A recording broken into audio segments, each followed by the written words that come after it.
ഈശോ മിശിഹായ്ക്ക് സ്തുതിയായിരിക്കട്ടെ. ഞാൻ മാണിപ്പറമ്പിലച്ചൻ. മാർ തോമ സ്ലീവ സുറിയാനി കൽദായ കത്തോലിക്ക സഭ എന്ന സീറോ മലബാർ സഭയിൽ 16-ാം നൂറ്റാണ്ട് വരെ ഉപയോഗിച്ചിരുന്നത് മാർ തോമസ് ലീവയാണെന്നതിന് തെളിവുണ്ടോ? ആരാണ് മാർ തോമസ് ലീവ എന്ന പേരിട്ടത്? മാർ തോമസ് ലീവ ഉപയോഗിക്കണം എന്നത് സംബന്ധിച്ച് ഔദ്യോഗിക തീരുമാനമുണ്ടോ? മാർത്തോമ നസ്രാണികളുടെ പാരമ്പര്യമായ മാർ തോമസ് ലീവായ്ക്ക് മാനിക്കേയിസം എന്ന പാഷാണ്ഡതയുമായി ബന്ധമുണ്ടോ? മാർ തോമസ് ലീവായെ ക്ലാവർ കുരിശെന്ന് എറണാകുളം അങ്കമാലി അതിരൂപതയിലെ വിമത വൈദികരും അൽമായ മുന്നേറ്റ ഗുണ്ടകളും ആക്ഷേപിക്കുന്നതും പരിഹസിക്കുന്നതും എന്തുകൊണ്ട്? പലപ്പോഴും ഉന്നയിക്കപ്പെടുന്ന ചോദ്യങ്ങളാണിവ, അല്ലെങ്കിൽ ചോദ്യങ്ങളിൽ ചിലതാണിത്. മറ്റൊരു വീഡിയോയിൽ ഇതിൻ്റെ ഈ വിഷയം ഞാൻ കൈകാര്യം ചെയ്തിട്ടുണ്ട്. അത് നാളെ ഡിസംബർ 18-ാം തീയതി ഈ മൈലാപ്പൂരിലെ അത്ഭുത സ്ലീവായുടെ തിരുനാളിൻ്റെ അന്ന് ഞാൻ പുനഃപ്രക്ഷേപണം ചെയ്യുന്നുണ്ട്. ഇന്ന് 17-ാം തീയതി, ഡിസംബർ 17-ാം തീയതി ഞാൻ ഈ മാർ തോമസ് ലീവായെക്കുറിച്ച് ഈ പറഞ്ഞ ചോദ്യങ്ങൾക്കുള്ള ഉത്തരമെല്ലാം കുറച്ചുകൂടി സമഗ്രമായ തരത്തിൽ അവതരിപ്പിക്കാൻ ആഗ്രഹിക്കുന്നു. നിങ്ങളിത് സാമാന്യം നീണ്ട ഒരു വീഡിയോ ആണ്. നിങ്ങളിത് കാണണം, കേൾക്കണം. നിങ്ങൾക്ക് ബോധ്യമുണ്ടെങ്കിൽ ഇത് പരമാവധി പ്രചരിപ്പിക്കണം. അതൊരു സുവിശേഷ പ്രഘോഷണമാണ്. എല്ലാ ക്രിസ്ത്യാനികൾക്കും പറഞ്ഞിട്ടുള്ള ദൗത്യം സുവിശേഷ പ്രഘോഷണം. മാത്രമല്ല, തോമസ് ലീഹായോടുള്ള അന്ധമായ എതിർപ്പും മാർ തോമസ് ലീവായോടുള്ള ഈ അറപ്പും വെറുപ്പുമെല്ലാം മാറിക്കിട്ടുന്നതിനും ഈ വീഡിയോ വലിയ ഒരളവിൽ വരെ സഹായിക്കുമെന്ന കാര്യത്തിൽ സംശയമില്ല. അതിനാൽ ഇന്ന് 17-ാം തീയതി ഈ അത്ഭുത കുരിശിന്റെ മൈലാപ്പൂർ അത്ഭുത കുരിശിന്റെ തിരുനാളിന് ഒരുക്കമായിട്ടുള്ള ഏറ്റവും നല്ല ആധ്യാത്മിക പ്രവൃത്തി ഈ വീഡിയോ പ്രചരിപ്പിക്കുക എന്നായിരിക്കണം. അത് മാർ തോമസ് ലീവായെ സംബന്ധിച്ചുള്ള അറിവുണ്ടാകുന്നതിനും അതിനെ സ്നേഹിക്കുന്നതിനും മാർ തോമസ് സ്ലീഹായെക്കുറിച്ചുള്ള നമ്മുടെ സങ്കല്പങ്ങൾ, അതായത് സ്ലീഹ നമുക്ക് ഭാരതത്തിൽ ചെയ്തത് എന്ത്, ഇന്ത്യയിൽ ചെയ്തത് എന്ത് എന്നതിനെക്കുറിച്ചുള്ള ഒരു കുറച്ചുകൂടെ ഉൾക്കാഴ്ചയുള്ള ഒരു വീക്ഷണം കിട്ടുന്നതിനും സഹായിക്കുമെന്ന് ഞാൻ പ്രത്യാശിക്കുന്നു. 2014 ഒക്ടോബർ 22-ാം തീയതി ദ ടൈംസ് ഓഫ് ഇന്ത്യ പത്രത്തിൽ, ഇന്ത്യയിലെ ഏറ്റവും സർക്കുലേഷനുള്ള പത്രങ്ങളൊന്നാണല്ലോ ദ ടൈംസ് ഓഫ് ഇന്ത്യ, അതിനകത്തൊരു വാർത്തയുണ്ടായിരുന്നു. A cross to pay homage to എന്നാണ് ആ ആർട്ടിക്കിളിന്റെ പേര്. ദ ടൈംസ് ഓഫ് ഇന്ത്യയിലാണ് 2014 ഒക്ടോബർ 22. നാം പ്രണമിക്കേണ്ട കുരിശ്, അതാണ് തലവാചകം. ദ ടൈംസ് ഓഫ് ഇന്ത്യയിൽ വന്ന ഒരു ലേഖനം. ഗോവയിലെ അഗസായം എന്ന സ്ഥലത്ത് കാണുന്ന സ്ലീവായെക്കുറിച്ചുള്ള വാർത്തയാണത്. 2.5 അടി ഉയരം, 1 അടി വീതി, 6 ഇഞ്ച് ഘനം, താമരപീഠത്തിലാണ് കുരിശ് സ്ഥാപിച്ചിരിക്കുന്നത്. കുരിശിന്മേൽ പരിശുദ്ധ റൂഹ പറന്നിറങ്ങുന്നതായും കാണാം. പേർഷ്യൻ പാഹ്ലവി ലിപിയിലാണ് അക്ഷരങ്ങൾ കൊത്തിയിരിക്കുന്നത്. ഗോവ സർവകലാശാലയിലെ റീഡറായിരുന്ന പിയൂസ് മേലക്കണ്ടത്തില് പാഹ്ലവി ലിപിയിൽ നൈപുണ്യമുള്ള കൽക്കട്ടയിലെ രൺബീർ ചക്രവർത്തിയെ സമീപിച്ചു ഈ എഴുത്തും കുരിശും ഏത് കാലയളവിലാണ് എന്ന് നിശ്ചയിക്കാൻ. അങ്ങനെ അത് നിശ്ചയിക്കപ്പെട്ടു. ഈ എഴുത്ത്, പാഹ്ലവി ലിപിയിലുള്ള എഴുത്തും ആ സ്ലീവായും 6-ാം നൂറ്റാണ്ടിലേതാണെന്ന് വ്യക്തമായി. 6-ാം നൂറ്റാണ്ടിലേത്, ക്രിസ്തുവർഷം 6-ാം നൂറ്റാണ്ടിലേത്. വിദേശ മിഷണറിമാര്, പോർച്ചുഗീസ് മിഷണറിമാര് ഇന്ത്യയിൽ വരുന്നതിനും 10 നൂറ്റാണ്ടുകൾക്ക് മുമ്പ്, 1000 വർഷങ്ങൾക്ക് മുൻപ്. ശ്രീലങ്കയിലെ അനുരാധപുരത്ത് കാണുന്ന മാർ തോമസ് ലീവായുടെ കുരിശിനോട് സദൃശമാണ് ഈ സ്ലീവ. കോട്ടയം, മുട്ടുചിറ, കടമറ്റം, ആലങ്ങാട്, മൈലാപ്പൂർ എന്നിവിടങ്ങളിൽ കാണുന്ന സ്ലീവ തന്നെ. ഇതാണ് ടൈംസ് ഓഫ് ഇന്ത്യയിൽ, ദ ടൈംസ് ഓഫ് ഇന്ത്യയിൽ വന്ന വാർത്ത. ബെൽജിയത്തിൽ നിന്നുള്ള ചരിത്രകാരൻ പ്രൊഫസർ ജോൺ എവറർട്ട് സാക്ഷ്യപ്പെടുത്തുന്നത് ഗോവയിലെ സ്ലീവയും മൈലാപ്പൂരിലെ മാർ തോമസ് സ്ലീവയും വളരെയധികം സാമ്യങ്ങളുള്ളതാണ് എന്നാണ്. റോമ സാമ്രാജ്യത്തിന്റെ പതനത്തിന് ശേഷം ക്രിസ്തുവർഷം 476 മുതൽ വ്യാപാരത്തിനായി പേർഷ്യയിലെ സസാനിഡ് രാജവംശം ഇന്ത്യയിലേക്ക് വന്നിരുന്നു. ഇവിടെ വന്നപ്പോൾ കണ്ട സത്യം, ക്രിസ്തുവർഷം 52 തോമസ് ലീഹ ഭാരതത്തിൽ വന്ന് സുവിശേഷം പ്രസംഗിച്ച് സഭ സ്ഥാപിച്ചിരിക്കുന്നു എന്നതാണ്. ആ സത്യത്തിന് സാക്ഷ്യം വഹിക്കുന്ന കുരിശാണ് മൈലാപ്പൂരിലെ സ്ലീവ. മാർത്തോമ സ്ഥാപിച്ച നസ്രാണി സഭ ഭാരതത്തിന്റെ പല ഭാഗത്തും നിലനിന്നിരുന്നുവെന്നതിന് തെളിവാണ് ഗോവയിൽ കാണുന്ന മാർത്തോമ സ്ലീവ. അതിലെ പാഹ്ലവി സുറിയാനി അക്ഷരങ്ങൾ മായ്ച്ചു കളഞ്ഞ് പോർച്ചുഗീസ് ആക്കാനുള്ള ശ്രമം 1642 നടത്തിയിട്ടുണ്ട്. എങ്കിലും വിജയിച്ചില്ല. മാർത്തോമ സ്ലീഹ ഇന്ത്യയിൽ വന്നിട്ടില്ലെന്ന് യുക്തിവാദിയായ ഇടമറക് ആണ് ആദ്യം പറഞ്ഞത്. അത് ഏറ്റുപിടിച്ചവരാണ് എറണാകുളം അങ്കമാലി അതിരൂപതയിലെ വിമത വൈദികര്, അൽമായ മുന്നേറ്റ ഗുണ്ടകള്. അപ്പോൾ അവർ മാർത്തോമ സ്ലീവയെയും അതിന്റെ പൗരാണികതയെയും അതിന്റെ പ്രതീകാത്മകതയെയും തള്ളിപ്പറയുന്നതിൽ അത്ഭുതമുണ്ടോ? തോമാസ് ലീഗ ഇന്ത്യയിൽ വന്നിട്ടില്ല എന്ന് യുക്തിവാദികൾ പറഞ്ഞത്, നിരീശ്വരന്മാർ പറഞ്ഞത് ഏറ്റുപിടിച്ച എറണാകുളം അങ്കമാലി വിമത വൈദികര്, അവർക്ക് നേതൃത്വം കൊടുത്തവരെ കുറിച്ചൊന്നും ഞാൻ പറയുന്നില്ല, അത് നിങ്ങൾക്ക് അറിയാമാരാണെന്ന്. അവരുടെ ചൊൽപ്പടിക്ക് നിൽക്കുന്ന അൽമായ മുന്നേറ്റ ഗുണ്ടകൾ, അല്ലെങ്കിൽ മറിച്ച് അൽമായ മുന്നേറ്റ ഗുണ്ടകളെ ചൊൽപ്പടിക്ക് നിൽക്കുന്ന എറണാകുളം അങ്കമാലി അതിരൂപതയിലെ വിമത വൈദികര്, തോമാസ് ലീഹയെ പോലും നിഷേധിക്കുന്നവര് തോമാസ് ലീഹയുടെ സ്ലീവയെ നിഷേധിക്കുന്നതിൽ എന്ത് അത്ഭുതമുണ്ട്? അവരിൽ ഇതൊക്കെ പ്രതീക്ഷിക്കണം നമ്മൾ. സുറിയാനി കൽതായ കത്തോലിക്ക സഭയാണ് സീറോ മലബാർ സഭ. അത് എറണാകുളത്ത്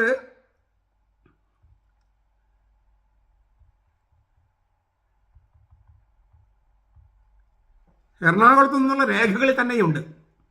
എന്നിട്ടും കുർബാനയുടെ ഏകീകരണത്തെ കൽതായവൽക്കരണം എന്ന് ആക്ഷേപിക്കുന്നവരാണ് എറണാകുളം വിമത വൈദികരും അൽമായ മുന്നേറ്റക്കാരും. അവര് മാർത്തോമ സ്ലീവായെ ആക്ഷേപിക്കുന്നു. സ്വാഭാവികം. പൗരത്വ സഭയിലായിരിക്കും വേണം, എന്നാൽ പാശ്ചാത്യ ലത്തീനീകരണം വേണമെന്നും വാശി പിടിക്കുന്നവരിൽ നിന്ന് നമ്മൾ മറ്റെന്താണ് പ്രതീക്ഷിക്കേണ്ടത്? വിമതരുടെ മനസ്സിലിരിപ്പ് എന്താണെന്ന് എല്ലാവർക്കും അറിയാം. സുറിയാനി കൽതായ കത്തോലിക്ക സഭ എന്ന സീറോ മലബാർ സഭയെ നശിപ്പിച്ചെടുക്കുക. അതിന് ആരോ അവർക്കൊരു കൊട്ടേഷൻ കൊടുത്തിട്ടുണ്ട്. കൊട്ടേഷൻ ആളുകൾ സാമാന്യ ബോധത്തോടല്ല പെരുമാറുക.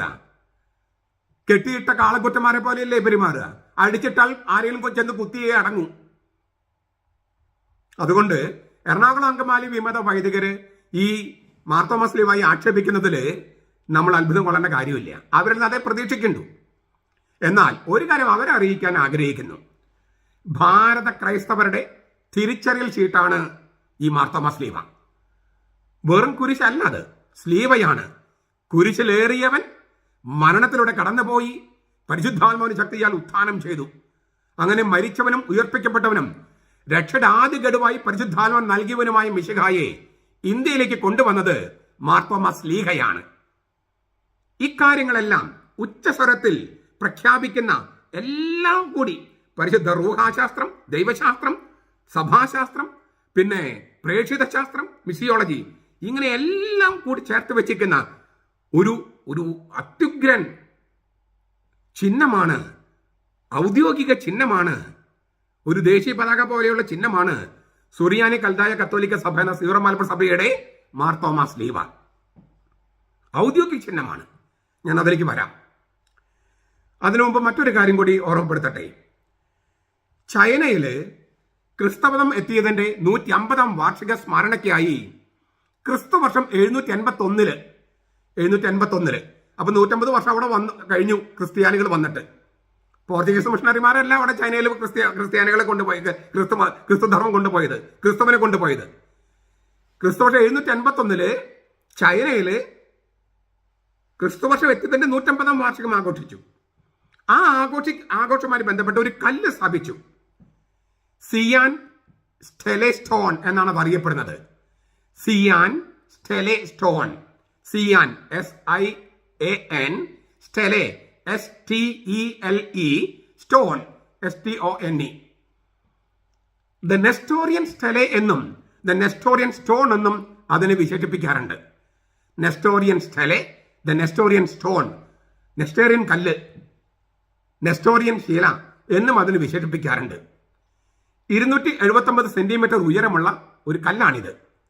ചൈനീസ് ഭാഷയിലും സുറിയാനി കൽതായ ഭാഷയിലും അതിൽ രേഖപ്പെടുത്തിയിരിക്കുന്നത് ചൈനയിൽ വിവിധ പട്ടണങ്ങളിലുള്ള ക്രൈസ്തവ സാന്നിധ്യത്തെക്കുറിച്ചാണ്.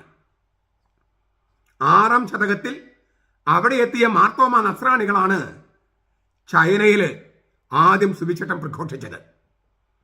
ആലപ്പൻ എന്ന പേരുള്ള നസ്രാണിയുടെ നേതൃത്വത്തിൽ 635 ചൈനയിലെത്തിയ ക്രിസ്തുധർമ്മത്തെ താങ് രാജവംശത്തിലെ ചക്രവർത്തി തായ് സൂങ് TAITSUNG തായ് സൂങ് സ്വാഗതം ചെയ്യുകയുണ്ടായി. ഒരു രാജവംശമാണത്, താങ് രാജവംശം. ഈ കല്ലിൽ രേഖപ്പെടുത്തിയിരിക്കുന്നത് തായ് സൂങ് രാജാവിന്റെ ഭരണത്തിന്റെ 9-ാം വർഷം ആലപ്പൻ അവിടെ എത്തി എന്നാണ്. മാർത്തോമ നസ്രാണിയായ ആലപ്പൻ. അദ്ദേഹത്തിന്റെ ഭരണത്തിന്റെ 9-ാം വർഷം 635 845 മതമർദ്ദന കാലയളവിൽ ഈ സ്ലീവ കുഴിച്ചിട്ടു 845. പിന്നീട് അത് കണ്ടെടുക്കപ്പെട്ടത് 1625 630 ക്രിസ്തുവർഷം 635 കേരളത്തിൽ നിന്നുള്ള, ഇന്ത്യയിൽ നിന്നുള്ള മാർത്തോമ നസ്രാണികൾ ചൈനയിൽ പോയി അവിടെ സുവിശേഷം പ്രസംഗിച്ചു. അതിന്റെ 150-ാം വാർഷികത്തിന് സ്മാരകമായ ഒരു സ്ലീവ കുടിച്ചിട്ടു. സുറിയാനി ഭാഷയിലും ചൈനീസ് ഭാഷയിലും എഴുതിയിരിക്കുന്ന ഒരു കുരിശ്. അത് പിന്നെ നഷ്ടപ്പെട്ടു. പിന്നെ തിരിച്ചെടുക്കപ്പെട്ടത് അല്ലെങ്കിൽ കുഴിച്ചെടുക്കപ്പെട്ടത് 1625 ഈ കല്ലിലുള്ള സ്ലീവ മാർത്തോമ സ്ലീവയുടെ സാദൃശ്യം പുലർത്തുന്നു. ക്രിസ്തുവർഷത്തിന്റെ ആരംഭത്തിൽ ഭാരതത്തിന്റെ വിവിധ ഭാഗങ്ങളിൽ ക്രിസ്തുധർമ്മം ഉണ്ടായിരുന്നുവെന്നും അതേക്കുറിച്ച് തന്നെ മുഗൾ രാജവംശത്തിൽ കൊഴിഞ്ഞുപോയ നശിപ്പിക്കപ്പെട്ട ക്രൈസ്തവ സഭകൾ എന്ന് പറഞ്ഞ ഒരു വീഡിയോ തന്നെ ഞാൻ ചെയ്തിട്ടുണ്ട്. നിങ്ങൾക്ക് അതിന്റെ വിശദാംശങ്ങൾ അറിയണമെങ്കിൽ നമ്മുടെ ജോർജ് കുരുക്കുരച്ചൻ, ഈ അടുത്ത കാലത്ത് അന്തരിച്ച ജോർജ് കുരുക്കുരച്ചന്റെ ക്രൈസ്തവ ശബ്ദകോശം എന്ന പുസ്തകമുണ്ട്. അതിന് ആമുഖത്തിൽ ഏതെല്ലാം മാർത്തോമ നസ്രാണികളെ ഏതെല്ലാം സഭകളാണ് ബീഹാറിലും നോർത്ത് ഇന്ത്യയിലുള്ള ഏതെല്ലാം സഭകളാണ് മുഗൾ രാജവംശത്തിലെ മുസ്ലിംസിന്റെ ആക്രമണത്തോടെ നശിപ്പിക്കപ്പെട്ടതെന്ന് എഴുതിയിട്ടുണ്ട്. ഇതേക്കുറിച്ച് ഒരു വീഡിയോ ഞാൻ ചെയ്തിട്ടുണ്ട് താനും. അവർക്ക്, ഈ മാർത്തോമ നസ്രാണികൾക്ക് തനതായ ദൈവശാസ്ത്രവും ക്രിസ്തുശാസ്ത്രവും റൂഹാശാസ്ത്രവും സഭാശാസ്ത്രവും ഉണ്ടായിരുന്നു. അതിന് സൂചന നൽകുന്നതാണ് മാർത്തോമ സ്ലീവ ഈ ഗോവയിൽ നിന്ന് കണ്ടെടുക്കപ്പെട്ടതും അതുപോലെ ചൈനയിൽ നിന്ന് കണ്ടെടുക്കപ്പെട്ടതും. ഇവയെല്ലാം പ്രാചീന തെളിവുകളാണ്. അതിനാൽ ഇനിയെങ്കിലും മാർത്തോമ സ്ലീഹ ഭാരതത്തിൽ എത്തിയിട്ടില്ലെന്നും സഭ സ്ഥാപിച്ചില്ലെന്നും സഭാവിരുദ്ധരായ യുക്തിവാദികളും നിരീശ്വരന്മാരും പ്രചരിപ്പിക്കുന്നത് എറണാകുളം അങ്കമാലി അതിരൂപതയിലെ വിമത വൈദികരെ ഏറ്റുപിടിക്കാതിരിക്കട്ടെ. ഇരിങ്ങാലക്കുടയിലെയും തൃശ്ശൂരിലെയും മനസ്സുകൊണ്ട് ഈ വിമത വൈദികരെ പിന്താങ്ങുന്ന വൈദികരും ഇതൊരു മുന്നറിയിപ്പായിട്ട് കരുതട്ടെ. സീറോ മലബാർ സഭയിലെ അംഗങ്ങളിൽ ചിലർ മാർത്തോമ സ്ലീവയോട് കാണിക്കുന്ന അറപ്പും വെറുപ്പും അവസാനിപ്പിക്കട്ടെ. നമുക്ക് ഒരു ചോദ്യത്തിലേക്ക് വരാം. മാർത്തോമ സ്ലീവ ആരാണ് ഈ പേരിട്ടത്? മാർത്തോമ സ്ലീവ. ഇതുവരെയുള്ള നമ്മുടെ തെളിവനുസരിച്ച് 16-ാം ശതകത്തിൽ ജീവിച്ചിരുന്ന അന്റോണിയോ ഗുവേയ ആണ്. യൊർണാർദ എന്ന രചനയിൽ അത് ഇങ്ങനെ കുറിച്ചു: പള്ളികളിൽ കാണുന്നത് മൈലാപ്പൂരിലെ സെന്റ് തോമസ് കുരിശിന്റെ ആകൃതിയിലുള്ള കുരിശുകളാണ്. അദ്ദേഹം ഉപയോഗിച്ച വാക്ക് ക്രൂസ് ദെ സാന്തോം എന്നാണ് പോർച്ചുഗീസ് ഭാഷയിൽ. ക്രൂസ് ദെ സാന്തോം, സെന്റ് തോമസിന്റെ കുരിശ്, തോമസ് ലീഹയുടെ കുരിശ്, മാർ തോമസ് ലീവ. ആരാണ് മാർ തോമസ് ലീവ എന്ന് പേരിട്ടെന്ന് വ്യക്തമായല്ലോ. പോർച്ചുഗീസ് മിഷണറിയായ അന്റോണിയോ ഗുവേയ 16-ാം നൂറ്റാണ്ടിൽ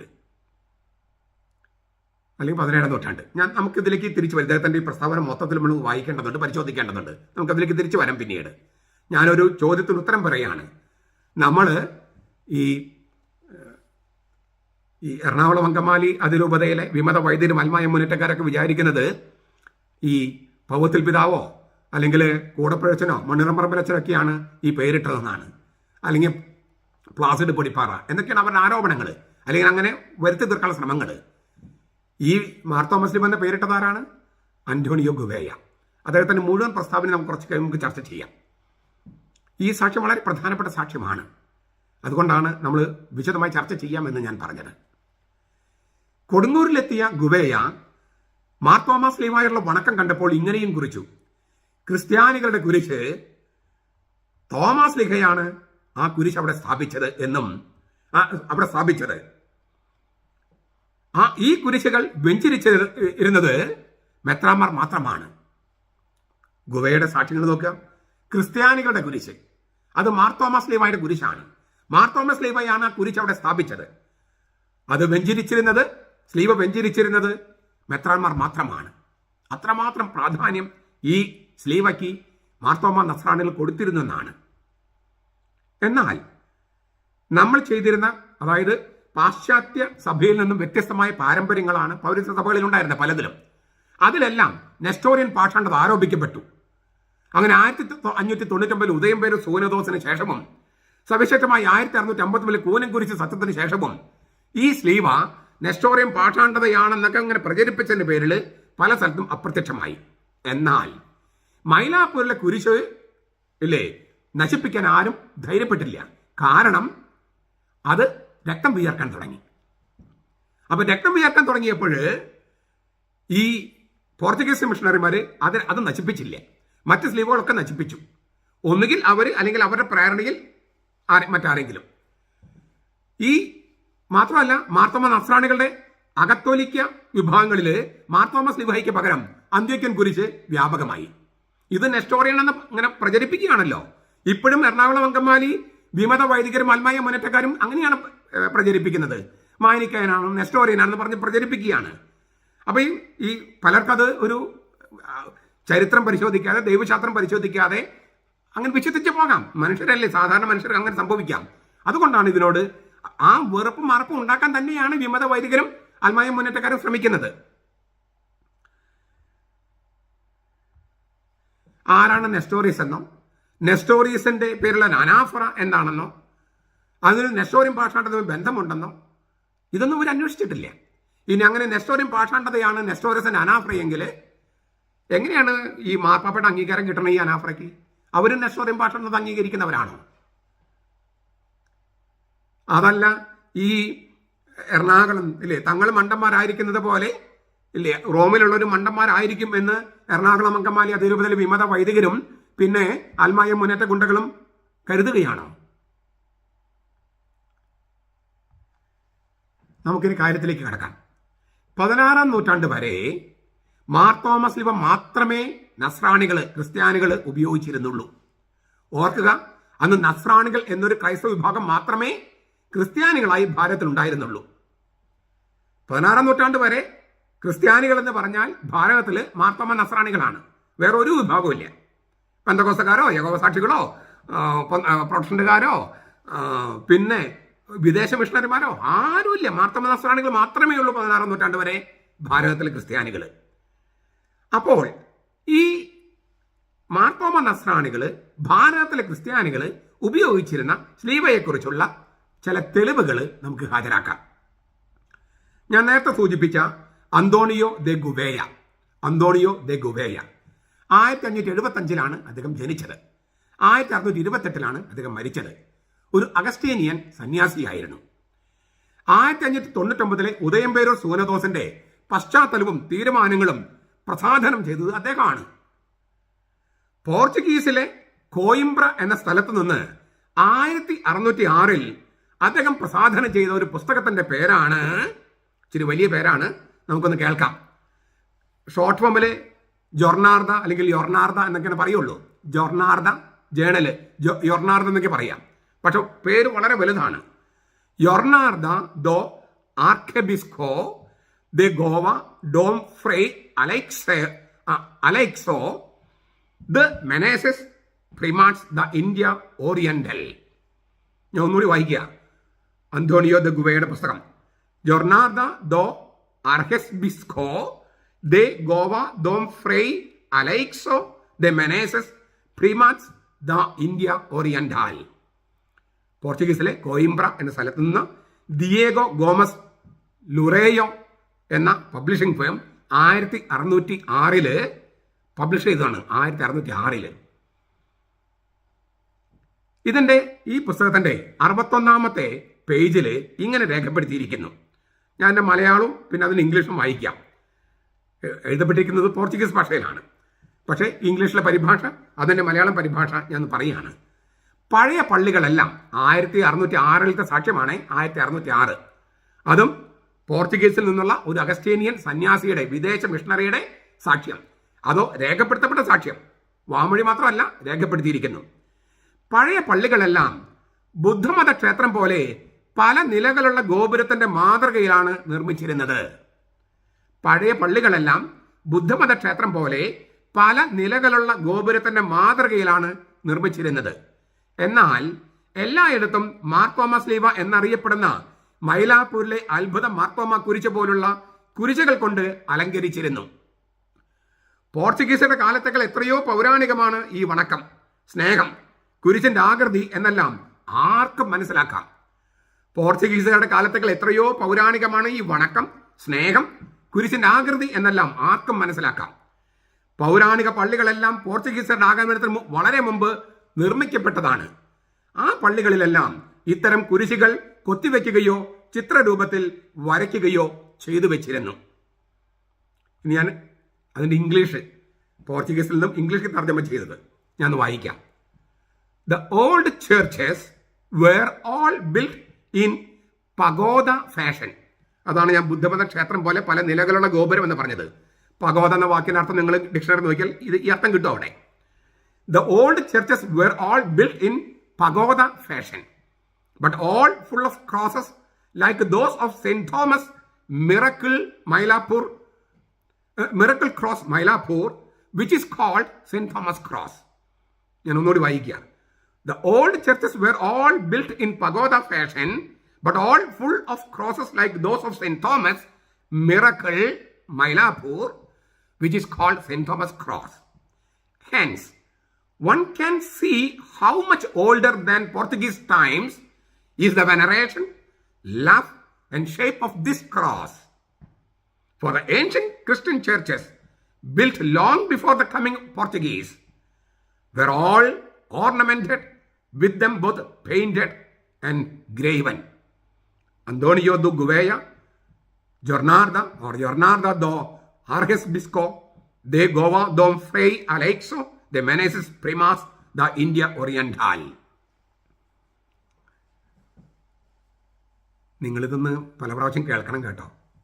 1606 ഒരു പോർച്ചുഗീസ് മിഷണറി എഴുതിയിരിക്കുകയാണ്, പോർച്ചുഗീസ് മിഷണറിമാർ ഇവിടെ വരുന്നതിന് എത്രയോ പ്രാചീനമായിട്ട് പൗരാണികമായിട്ട് ഇവിടെ പള്ളികൾ ഉണ്ടായിരുന്നു, മാർത്തോമ സ്ലീവ ഉണ്ടായിരുന്നു, അത് കൊത്തിവെക്കുകയോ പെയിന്റ് ചെയ്യുകയോ ചെയ്തിരുന്നു, അതിനോട് വണക്കമുണ്ടായിരുന്നു, സ്നേഹമുണ്ടായിരുന്നു.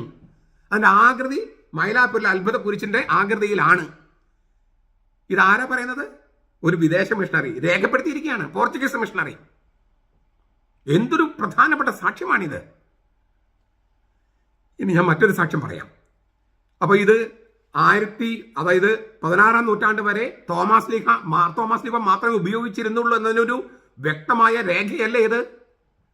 അത് പൗവത്തിൽ പിതാവും ആലഞ്ചേരി പിതാവും പ്ലാസിഡ് പൊടിപ്പാറയും മണ്ണൂരാം പറമ്പലച്ചനും കൂടപ്പഴച്ചനുമാണ് ഉണ്ടാക്കുന്നത് എന്നൊക്കെ പറഞ്ഞാൽ എന്തെന്നതിന് ഉത്തരം പറയാ?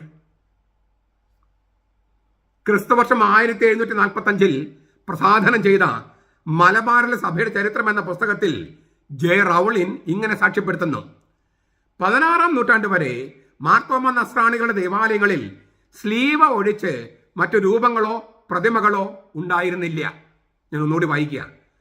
1745 പ്രസാധനം ചെയ്ത മലബാറിലെ സഭയുടെ ചരിത്രം, ആ പുസ്തകത്തിൽ ജെ റൗളിൻ എഴുതുകയാണ്, 16-ാം നൂറ്റാണ്ട് വരെ മാർത്തോമ നസ്രാണികളുടെ ദേവാലയങ്ങളിൽ സ്ലീവ ഒഴിച്ച് മറ്റു രൂപങ്ങളോ പ്രതിമകളോ ഉണ്ടായിരുന്നില്ല.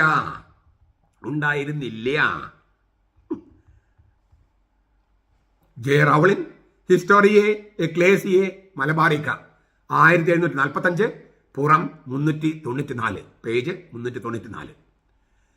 ഓസ്ട്രിയയിൽ നിന്നുള്ള വിശുദ്ധ പൗളീനസ് ദെ ബർത്തലോമിയോ, പൗളീനസ് പാതിരി എന്ന് അദ്ദേഹത്തെ വിളിക്കാറുണ്ട്, 1774 ഇന്ത്യയിലേക്ക് മിഷണറി അയക്കപ്പെട്ടു. 14 സംവത്സരങ്ങൾ അദ്ദേഹം ഇന്ത്യയിൽ ചെലവഴിച്ചു. ജർമ്മൻ, ലത്തീൻ, Greek, Hebrew, Hungarian, Italian, Portuguese, English, Malayalam, സംസ്കൃതം എന്നീ ഭാഷകൾ അദ്ദേഹം കൈകാര്യം ചെയ്തു. അദ്ദേഹത്തിന്റെ അനേകം രചനകളിൽ ഒന്നാണ് വിയാഗിയോ അല്ലെ ഇന്ത്യ ഓറിയന്താലി. വിയാഗിയോ അല്ലെ ഇന്ത്യ ഓറിയന്താലി 1794 അത് പ്രസാധനപ്പെടുത്തിയത്. അതിലിങ്ങനെ രേഖപ്പെടുത്തിയിരിക്കുന്നു: അവരുടെ മാർത്തോമ നസ്രാണികളുടെ പള്ളികളുടെ മുമ്പിലും സമ്മേളന സ്ഥലങ്ങളുടെ നടുവിലും പൊതുസ്ഥലങ്ങളിലും തിരക്കുള്ള വഴികളിലും തടികൊണ്ടോ കരിങ്കല്ലുകൊണ്ടോ ഉള്ള വലിയ സ്ലീവകൾ സ്ഥാപിക്കപ്പെട്ടിരിക്കുന്നു. പല പടികളുള്ള മനോഹരമായ അടിത്തറകളിലാണ് അവ ഉറപ്പിച്ചിരിക്കുന്നത്. ചുറ്റും ധാരാളം തിരികൾ കത്തിച്ചു വെക്കുന്നു. അവർ സ്ലീവായുടെ പക്കലേക്ക് പ്രദക്ഷിണമായി പോകുകയും പ്രാർത്ഥനകൾ അർപ്പിക്കുകയും പുറജാതികൾക്ക് മുമ്പാകെ സ്ലീവായയ്ക്ക് പരസ്യമായ ആരാധന അർപ്പിക്കുകയും ചെയ്യുന്നു. അവർക്ക് നൽകപ്പെടുന്ന മെഡലുകളോടും ഭക്തസാധനങ്ങളോടും അവർക്ക് വളരെ ആദരവുണ്ട്. എന്നാൽ അവയിൽ അവർക്ക് ഏറ്റവും പ്രിയങ്കരം സ്ലീവകളാണ്. അവരെ സംബന്ധിച്ചിടത്തോളം അവർക്ക് ലഭിക്കുന്ന ഏറ്റവും വിലയേറിയ വസ്തു അതാണ്. സ്ത്രീകളെല്ലാവരും സ്വർണമോ വെള്ളിയോ കൊണ്ടുള്ള സ്ലീവ കഴുത്തിൽ അണിയുന്നു. പുരുഷന്മാരിൽ പലരും അവ കുടുംബിയിലും വെക്കുന്നു. ഈ സാക്ഷ്യങ്ങൾക്ക് വെളിച്ചത്തിൽ ഞാൻ നേരത്തെ പറഞ്ഞ പുസ്തകം ഉണ്ടല്ലോ, ജോർജ് കുരുക്കുറച്ചൻ ഈ ക്രൈസ്തവ ശബ്ദകോശം എന്ന പുസ്തകത്തിൽ എഴുതിയിരിക്കുകയാണ് 252 പേജിൽ. പോർച്ചുഗീസുകാർ വരുന്നതിന് മുൻപ് ഭാരത നസ്രാണികൾ സ്ലീവ അഥവാ സ്ലീബ എന്ന സുറിയാനി വാക്കാണ് ഉപയോഗിച്ചിരുന്നത്. കുരിശടയാളം, ഈശോയുടെ ക്രൂശിത രൂപം, കുരിശിൽ തറയ്ക്കൽ, സങ്കടം എന്നെല്ലാം അർത്ഥങ്ങളുണ്ടെന്ന് സുറിയാനി നിഘണ്ടു പറയുന്നു. 16-ാം നൂറ്റാണ്ട് മുതൽ പോർച്ചുഗീസ് മിഷണറിമാരാണ് സ്ലീവ എന്ന വാക്കിന് പകരം കുരിശ് എന്ന വാക്ക് പ്രചരിപ്പിച്ചത്. അതും ഇദ്ദേഹം എഴുതിയിട്ടുണ്ട് അതേ പേജിൽ. ലത്തീനിലെ ക്രുക്സ് എന്ന വാക്ക് പോർച്ചുഗീസിൽ ക്രൂസ് ആയി. പഴയ നോർമൻ ഭാഷയിൽ ക്രോസ്, KROSS. പ്രാചീന ഇംഗ്ലീഷ് ഭാഷയിൽ ക്രോസ്, CROS, ഒരു S. ആധുനിക ഇംഗ്ലീഷിൽ ക്രോസ്, CROSS. ഇങ്ങനെ മാറ്റങ്ങൾ വരികയാണ്. അത് മലയാളത്തിൽ കുരിശായി. ക്രിസ്തുവർഷം 1554 പോർച്ചുഗീസ് സ്വാധീനത്തിൽ തയ്യാറാക്കപ്പെട്ട വേദോപദേശ പുസ്തകത്തിൽ കാർത്തല്യ എന്ന് പറയും, കാർത്തല്യ വേദോപദേശ പുസ്തകം. രണ്ടാമത്തെ ചോദ്യം ഇങ്ങനെയാണ്: നസ്രാണിക്കൾ അടയാളം എന്ത്? ഉത്തരം: നമ്മെ രക്ഷിക്കാൻ വേണ്ടി യേശുക്രിസ്തു വ്യസനപ്പെട്ട ക്രൂസ്. ജോർജ് കുരുക്കൂര്, ക്രൈസ്തവ ശബ്ദകോശം, പുറം 77. നോക്കുക, സ്ലീവ എന്ന വാക്ക് തേച്ചുമാച്ച് കളയാൻ വേദോപദേശം എന്ന് പറഞ്ഞ കാർത്തല്യ എന്ന് പറഞ്ഞ വേദോപദേശ പുസ്തകത്തിൽ എഴുതിയിരിക്കുകയാണ് നസ്രാണിയുടെ അടയാളം എന്ത്? നമ്മെ രക്ഷിക്കാൻ വേണ്ടി യേശുക്രിസ്തു വ്യസനപ്പെട്ട ക്രൂസ്. സ്ലീവ എന്നുള്ളത് മാറ്റി ക്രൂസാക്കി. അങ്ങനെ ക്രൂസ് എന്നുള്ള വാക്ക് പ്രചരിപ്പിക്കുകയും സ്ലീവ എന്ന വാക്ക് പ്രചരിക്കാതിരിക്കാനുള്ള മാർഗങ്ങൾ എടുക്കുകയും ചെയ്തു വേദോപദേശം വഴി. അത് പോർച്ചുഗീസുകാരുടെ ഒരു രീതിയായിരുന്നു. നമ്മുടെ തനത് പാരമ്പര്യങ്ങളൊക്കെ മാറ്റിമറിക്കുക, പാശ്ചാത്യ ലത്തീൻ ദൈവശാസ്ത്രവും ക്രിസ്തുശാസ്ത്രവും റൂഹാശാസ്ത്രവും അത് മാത്രമാണ് ശരിയെന്ന് വരുത്തി തീർക്കുക. നമ്മുടേതെല്ലാം നെസ്റ്റോറിയൻ പാഷാണ്ഡതയാണെന്ന് വരുത്തി തീർക്കാനുള്ള ഒരു ശ്രമമായിരുന്നു. അവരാണ് നമ്മളെ കത്തോലിക്കരാക്കിയതെന്ന് പ്രചരിപ്പിക്കാനുള്ള ഒരു തന്ത്രമായിരുന്നു. ഇപ്പോഴും ലത്തീൻ സഭയിൽ പലരും അത് ചെയ്യുന്നുണ്ട്. അത് ചരിത്രത്തോടും സഭയോടും ചെയ്യുന്ന വലിയ അവഹേളനവും ആക്ഷേപവുമാണ്. അവർ തിരുത്തുമെന്ന് പ്രത്യാശിക്കാം.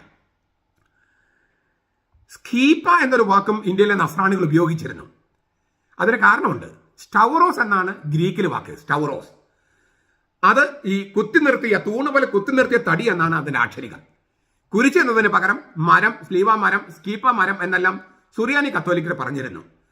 സ്റ്റൗറോസ് സ്കീപ്പയായി, സ്ലീബയായി, പിന്നെ സ്ലീവയായി. അങ്ങനെയാണ് അതിന്റെ ആ ഒരു എവല്യൂഷൻ.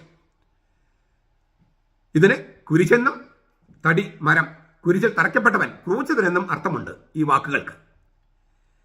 മൈലാപ്പൂരിലെ പെരിയ മലയിലുള്ള Saint Thomas mount Marthoma Sliva കല്ലിൽ കൊത്തിയതാണ്. അത് 6-ാം നൂറ്റാണ്ടിലേതാണെന്ന് നമ്മൾ കണ്ടു കഴിഞ്ഞു. കോട്ടയം വലിയ പള്ളിയിൽ ഇരിക്കുന്ന സ്ലീവ 7-ാം നൂറ്റാണ്ടിലേതാണ്, മാർത്തോമ സ്ലീവ. മൈലാപ്പൂരിലെ സ്ലീവ കണ്ടെടുക്കപ്പെട്ടത് 16-ാം നൂറ്റാണ്ടിലാണ്, 1547. ആദ്യകാലത്ത് ഈ സ്ലീവയുടെ മഹത്വം മനസ്സിലാക്കാനോ അംഗീകരിക്കാനോ പോർച്ചുഗീസ് മിഷണറിമാർ മനസ്സിലെത്തിയില്ല. ഇത് നെസ്റ്റോറിയൻ പാഷണ്ഡതയാണെന്ന് വരുത്തി തീർക്കാനാണ് ശ്രമിച്ചത്. എന്നാൽ 1565 ഡിസംബർ 18-ാം തീയതി സ്ലീവ രക്തം വിയർത്തത് മുതൽ പോർച്ചുഗീസുകാർ ഈ സ്ലീവയെ അംഗീകരിക്കാൻ തുടങ്ങി. അവർ മൈലാപ്പൂരിലെ സ്ലീവയെ അത്ഭുത സ്ലീവ എന്നാണ് വിളിച്ചത്. വാസ്തവത്തിൽ ഞാൻ വിചാരിക്കുന്നത് പോർച്ചുഗീസ് മിഷണറിമാരെ മാനസാന്തരപ്പെടുത്താൻ വേണ്ടിയായിരിക്കണം അത്ഭുതകരമായി ഈ മാർത്തോമ സ്ലീവ രക്തം വിയർത്തത്. ഞാൻ അങ്ങനെ വിചാരിക്കുന്നത്. അതല്ല എന്നെങ്കിൽ ആ സ്ലീവയും നശിപ്പിക്കപ്പെട്ടേനെ. മറ്റ് കെട്ടിടങ്ങളിൽ നിന്ന് പള്ളിയെ വേർതിരിച്ച് നിർത്തിയിരുന്നത് പള്ളികളുടെ മുകളിൽ സ്ഥാപിക്കപ്പെട്ടിരുന്ന മാർത്തോമാ സ്ലീവയാണ്. തിരുനാൾ പ്രദക്ഷിണങ്ങളിലും മതസംസ്കാര യാത്രകളിലും സ്വർണവും വെള്ളിയും കൊണ്ടുള്ള സ്ലീവയാണ് വഹിക്കുന്നത്. ക്രിസ്തുവിന്റെ ശരീരം തൂങ്ങിക്കിടക്കുന്ന കുരിശല്ല, ഉത്ഥാനം ചെയ്ത മിശിഹായെ സൂചിപ്പിക്കുന്ന സ്ലീവയാണ് വഹിക്കുന്നത്. എറണാകുളം അങ്കമാലി അതിരൂപതയിൽ തിരുനാൾ പ്രദക്ഷിണമില്ലേ? അവിടെ പൊൻകുരിശും വെള്ളിക്കുരിശും വഹിക്കാറില്ലേ? അതിൽ തൂങ്ങപ്പെട്ട രൂപമുണ്ടോ? മാർത്തോമാ സ്ലീവായുടെ ഒരു രൂപമല്ലേ ഉള്ളത്? അങ്ങനെ ഇല്ലേ? നിങ്ങൾ ഈ ക്ലാവർ കുരിശെന്നൊക്കെ പറയുന്ന സംഗതിയല്ലേ ഈ പൊൻകുരിശിന്റെ അറ്റത്ത് കാണുന്നത്? വെള്ളിക്കുരിശിന്റെ എറണാകുളം അങ്കമാലി അതിരൂപതയിൽ പൊൻകുരിശും വെള്ളിക്കുരിശും അങ്ങനെയല്ലേ? അല്ലേ? സ്ലീവ കുരിശിൽ പോലും ഈ നിങ്ങൾ പറയുന്ന കളിയാക്കുന്ന ക്ലാവർ കുരിശിന്റെ രൂപമില്ലേ? അതൊക്കെ ഇപ്പോൾ എടുത്തു കളഞ്ഞെന്ന് എനിക്ക് അറിയില്ല കേട്ടോ. കുറെ നാളായി എറണാകുളത്ത് ഞാൻ സംഗതികളൊന്നും കണ്ടിട്ടില്ല. പ്രദക്ഷിണമായി കൊണ്ടുവന്ന് ബലിപീഠത്തിൽ സ്ഥാപിക്കുന്നതും മാർത്തോമാ സ്ലീവയല്ലേ? പള്ളിയുടെ മുമ്പിൽ വലിയ കരിങ്കൽ സ്ലീവകൾ, കൽസ്ലീവ സ്ഥാപിച്ചിരുന്നു. അവയെ കുരിശടി എന്നാണ് വിളിക്കുന്നത്. തിരുനാൾ പ്രദക്ഷിണത്തിൽ ഈ സ്ലീവയെ ചുറ്റുകയും ധൂപം, മണിയടി, വെടി, പടക്കം, വാദ്യമേളം എന്നിവ അകമ്പടി സേവിക്കുകയും ചെയ്യുന്നില്ലേ? മറ്റ് പൗരസഭകൾ ഉൾപ്പെടെ ലോകത്തെ മറ്റൊരു സഭയിലും ഇങ്ങനെ ഒരു ആചാരമില്ല. ഇത് നമ്മുടെ സുറിയാനി കൽതായ കത്തോലിക്ക സഭ എന്ന സീറോ മലബാർ സഭയുടെ താനത് പാരമ്പര്യമാണ്, താനത് സഭ പാരമ്പര്യമാണ്. എന്തുമാത്രം ഉയർത്തിപ്പിടിക്കണം അത്! നമ്മുടെ തിരിച്ചറിയൽ ചീട്ടാണ് മാർത്തോമാ സ്ലീവ. നാം ഊറ്റം കൊള്ളേണ്ടതായ പാരമ്പര്യമാണിത്. തങ്ങളുടേതിൽ നിന്ന് വ്യത്യസ്തമായതെല്ലാം പാഷാണ്ഡതയാണ് തെറ്റിദ്ധരിച്ച പാശ്ചാത്യ മിഷണറിമാരുടെ വഴിയെ എറണാകുളം അങ്കമാലി അതിരൂപതയിലെ വിമതരും അൽമായ മുന്നേറ്റ ഗുണ്ടകളും ഇനിയും സഞ്ചരിക്കരുത്. അയൽപ്പക്കത്തെ നല്ല സ്ത്രീയെ കാണുമ്പോൾ സ്വന്തം അമ്മയുടെ സൗന്ദര്യം മറക്കുന്ന, സ്വന്തം അമ്മയെ ആക്ഷേപിക്കുന്ന പിതൃശൂന്യരാകരുത് എറണാകുളം അങ്കമാലി അതിരൂപതയിലെ വിമത വൈദികരും അതുപോലെ ഈ അൽമായ മുന്നേറ്റ ഗുണ്ടകളും. പിതൃശൂന്യർ എന്ന് ഞാൻ സംസ്കൃതത്തിൽ പറഞ്ഞതാണ്. മലയാളത്തിൽ പറഞ്ഞാൽ തെറിയാകും, അതുകൊണ്ട് ഞാൻ പറയാത്തെ. പിതൃശൂന്യർ സംസ്കൃതമാണ്. മലയാളം പിതാവ് എന്നതിന് മലയാളം എന്താ? തന്ത എന്നാണ്. തന്തയില്ലാത്തവർ എന്നാണ് ശരിക്കും മലയാളത്തിൽ പറഞ്ഞാൽ. പക്ഷെ ശരിക്കും മലയാളം പറഞ്ഞാൽ അത് തെറിയാകും. അപ്പം അതുകൊണ്ട് ഞാൻ സംസ്കൃതം ഉപയോഗിക്കുകയാണ്, പിതൃശൂന്യർ. മെത്രാന്മാര് കൈകുരിശായി ഉപയോഗിച്ചിരുന്നത് സ്ലീവയാണ്. സ്ലീവാ ചുംബനം റാസയിലെ ഒരു പ്രധാന കർമ്മമാണ്. മധുബഹ ഗീതത്തിൽ പാടുന്നത് ഇങ്ങനെയാണ്: സ്ലീവ നമുക്ക് അനുഗ്രഹങ്ങളുടെ ഉറവിടമാകുന്നു, അതുവഴി മർത്യഗണം രക്ഷിക്കപ്പെട്ടിരിക്കുന്നു. ഈ സ്ലീവ ഞങ്ങൾക്ക് ഉറപ്പുള്ള കോട്ടയായിരിക്കട്ടെ, അതുവഴി ഞങ്ങൾ പിശാചിനെയും അവന്റെ കെണികളെയും ജയിക്കുമാറാകട്ടെ. ഒരു കാര്യം ആവർത്തിക്കുകയാണ്. പേർഷ്യൻ സഭയിൽ നിന്ന് നമ്മൾ മെത്രാന്മാരെ സ്വീകരിച്ചിരുന്ന കാലത്തും പേർഷ്യൻ സഭയിൽ പോലും ഉപയോഗിക്കാതിരുന്ന ഒരു സ്ലീവയാണ് മാർത്തോമാ സ്ലീവ.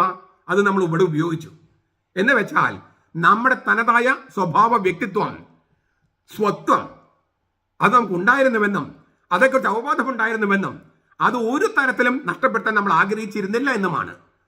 പേർഷ്യൻ സഭയിൽ പോലും ഉപയോഗിക്കാതിരുന്ന മാർത്തോമാ സ്ലീവ, ആ സ്ലീവ നമ്മൾ ഉപയോഗിച്ചു.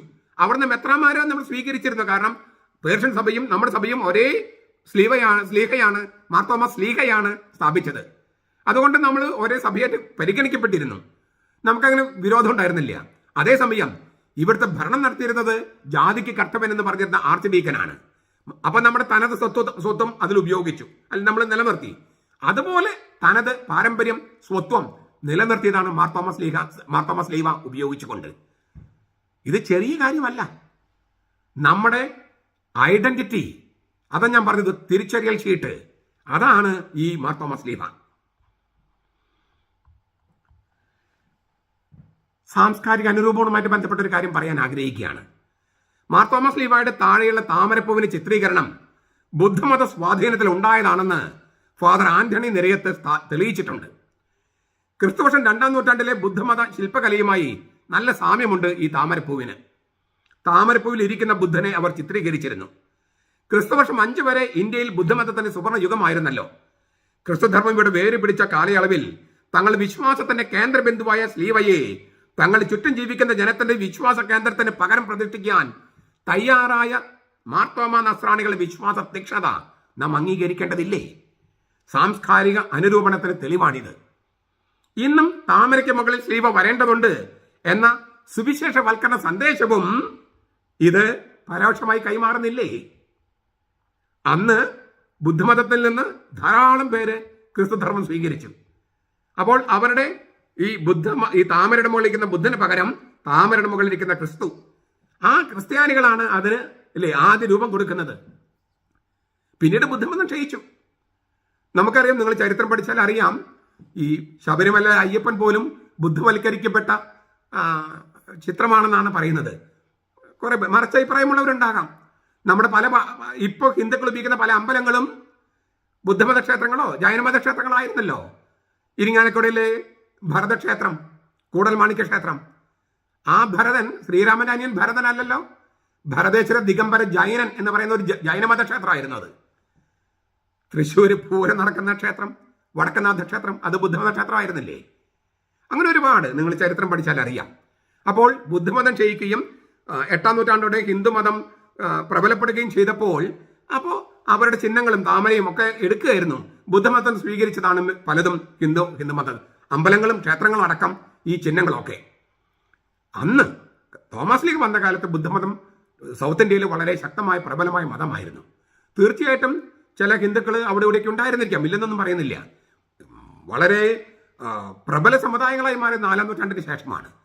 അതേസമയം നമ്പൂതിരിമാരെന്ന് പറയുന്നത് ബ്രാഹ്മണന്മാരല്ല. നമ്പൂതിരിമാരെ ഈ പാലയൂര് നമ്പൂതിരിമാരെ മാനസാന്തരപ്പെടുത്തിയില്ലേ എന്ന് പറയുന്നത് ബ്രാഹ്മണന്മാരെ അല്ല ഉദ്ദേശിക്കുന്നത് എന്നാണ് എൻ്റെ അറിവ്. അവിടെ ബ്രാഹ്മണന്മാർ ഉണ്ടായിരിക്കാൻ സാധ്യതയൊക്കെയുണ്ട്. എങ്കിലും നമ്പൂതിരിമാർ എന്ന് പറഞ്ഞാൽ ബുദ്ധവിഹാറിലെ പൂജാരിമാരാണെന്നാണ് ഞാൻ മനസ്സിലാക്കണേ. ബുദ്ധവിഹാറിലെ പൂജാരിമാര്. അപ്പോൾ തോമസ് ലീഗ് മാനസാന്തരപ്പെടുത്തിയവരിൽ വളരെയധികം പേര് നമ്പൂതിരിമാരുണ്ടായിരുന്നു. പക്ഷെ നമ്പൂതിരിമാര് ബ്രാഹ്മണന്മാരല്ല, ബുദ്ധവിഹാറിലെ പൂജാരിമാരായിരുന്നു. ഇതൊക്കെയാണ് ഞാൻ പഠിച്ചിരിക്കുന്നത്.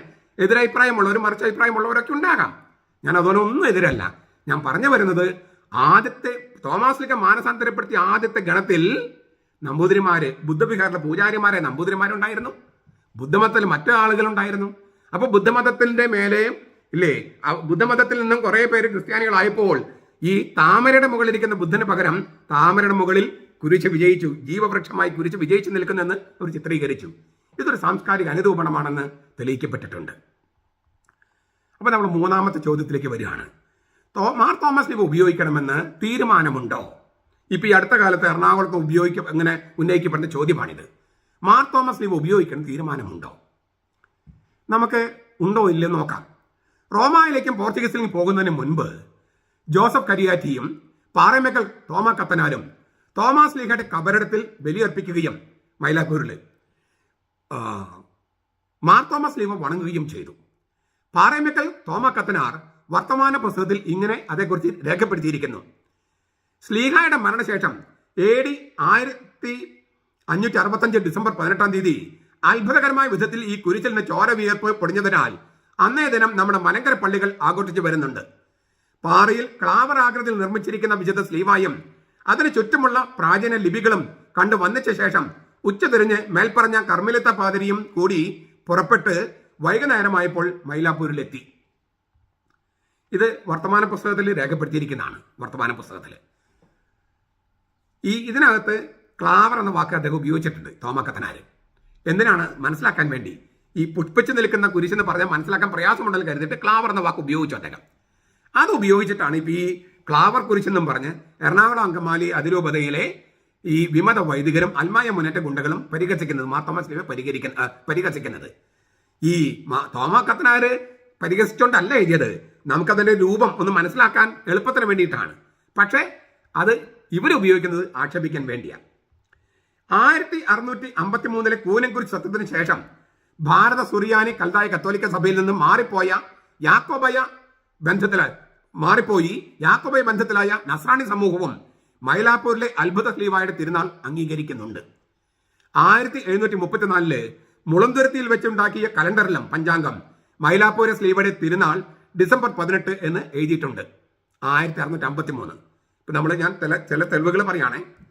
1844 പ്രസാദനം ചെയ്ത ഭാരത സുറിയാനി സീറോ മലബാർ തക്സായിൽ അപ്പസ്തോലനായ മാർ തോമസ് ലീഗയുടെ ശ്ലീവായുടെ കല്ലിന്റെ അത്ഭുതം എന്ന് രേഖപ്പെടുത്തിയിരിക്കുന്നു. അപ്പസ്തോലനായ മാർ തോമസ് ലീഹായുടെ ശ്ലീവായുടെ കല്ലിന്റെ അത്ഭുതം, പേത്ര എന്ന വാക്ക് ഉപയോഗിക്കുന്നത്, പേത്ര ഗ്രീക്ക്, അത്ഭുതം എന്ന് രേഖപ്പെടുത്തിയിരിക്കുന്നു. CMI സന്യാസമൂഹത്തിന്റെ കലണ്ടറിൽ തിരുനാൾ എല്ലാ കാലത്തും ചേർത്തിരുന്നു. വളരെ ആഘോഷത്തോടെ ഭക്തിപൂർവ്വം കൊണ്ടാടുകയും ചെയ്തിരുന്നു. CMI സന്യാസമൂഹത്തിലെ കുറെ വൈദികര് ഈ മാർ തോമസ് ലീഗയ്ക്കൊക്കെ എതിരാണ്. നെസ്റ്റോറിയസിന്റെ കുർബാനയ്ക്കും എതിരാണ്. നിങ്ങളുടെ സഭയുടെ പാരമ്പര്യം ഒന്ന് പഠിച്ചാൽ കൊള്ളാം. CMI സന്യാസ സമൂഹത്തിന്റെ പാരമ്പര്യം. അവർ ഈ സീറോ മലബാർ സഭയിലെ പല പാഷാണ്ഡതകളെയും എതിർത്തത് CMI സന്യാസ സമൂഹമാണ്. ആ സഭയിൽ സന്യാസ സമൂഹത്തിൽപ്പെട്ടവര് ഇപ്പൊ പാഷാണ്ഡത്തിലേക്കും ശീശ്മയിലേക്കും പോകുന്നത് ശരിയല്ല. നിങ്ങളാണ് സഭയുടെ കെട്ടുറപ്പ്, സമഗ്രത, പാഷാണ്ഡതയ്ക്കെതിരായ യുദ്ധമൊക്കെ ചെയ്തിരുന്നത്. മറിച്ച് സംഭവിക്കരുത്. നിങ്ങൾ നിങ്ങളുടെ ചരിത്രം നോക്കൂ. നിങ്ങളുടെ കലണ്ടറിൽ എല്ലാ കാലത്തും ചേർത്തിരുന്നതാണ് ഈ അത്ഭുത സ്ലീവായുടെ തിരുനാള്, ഡിസംബർ 18, മാർ തോമസ് സ്ലീവായുടെ പെരുന്നാള്. ഇതിന്റെ എല്ലാം വെളിച്ചത്തിൽ ഇപ്പൊ ഞാൻ കുറെ കാര്യങ്ങൾ പറഞ്ഞല്ലോ.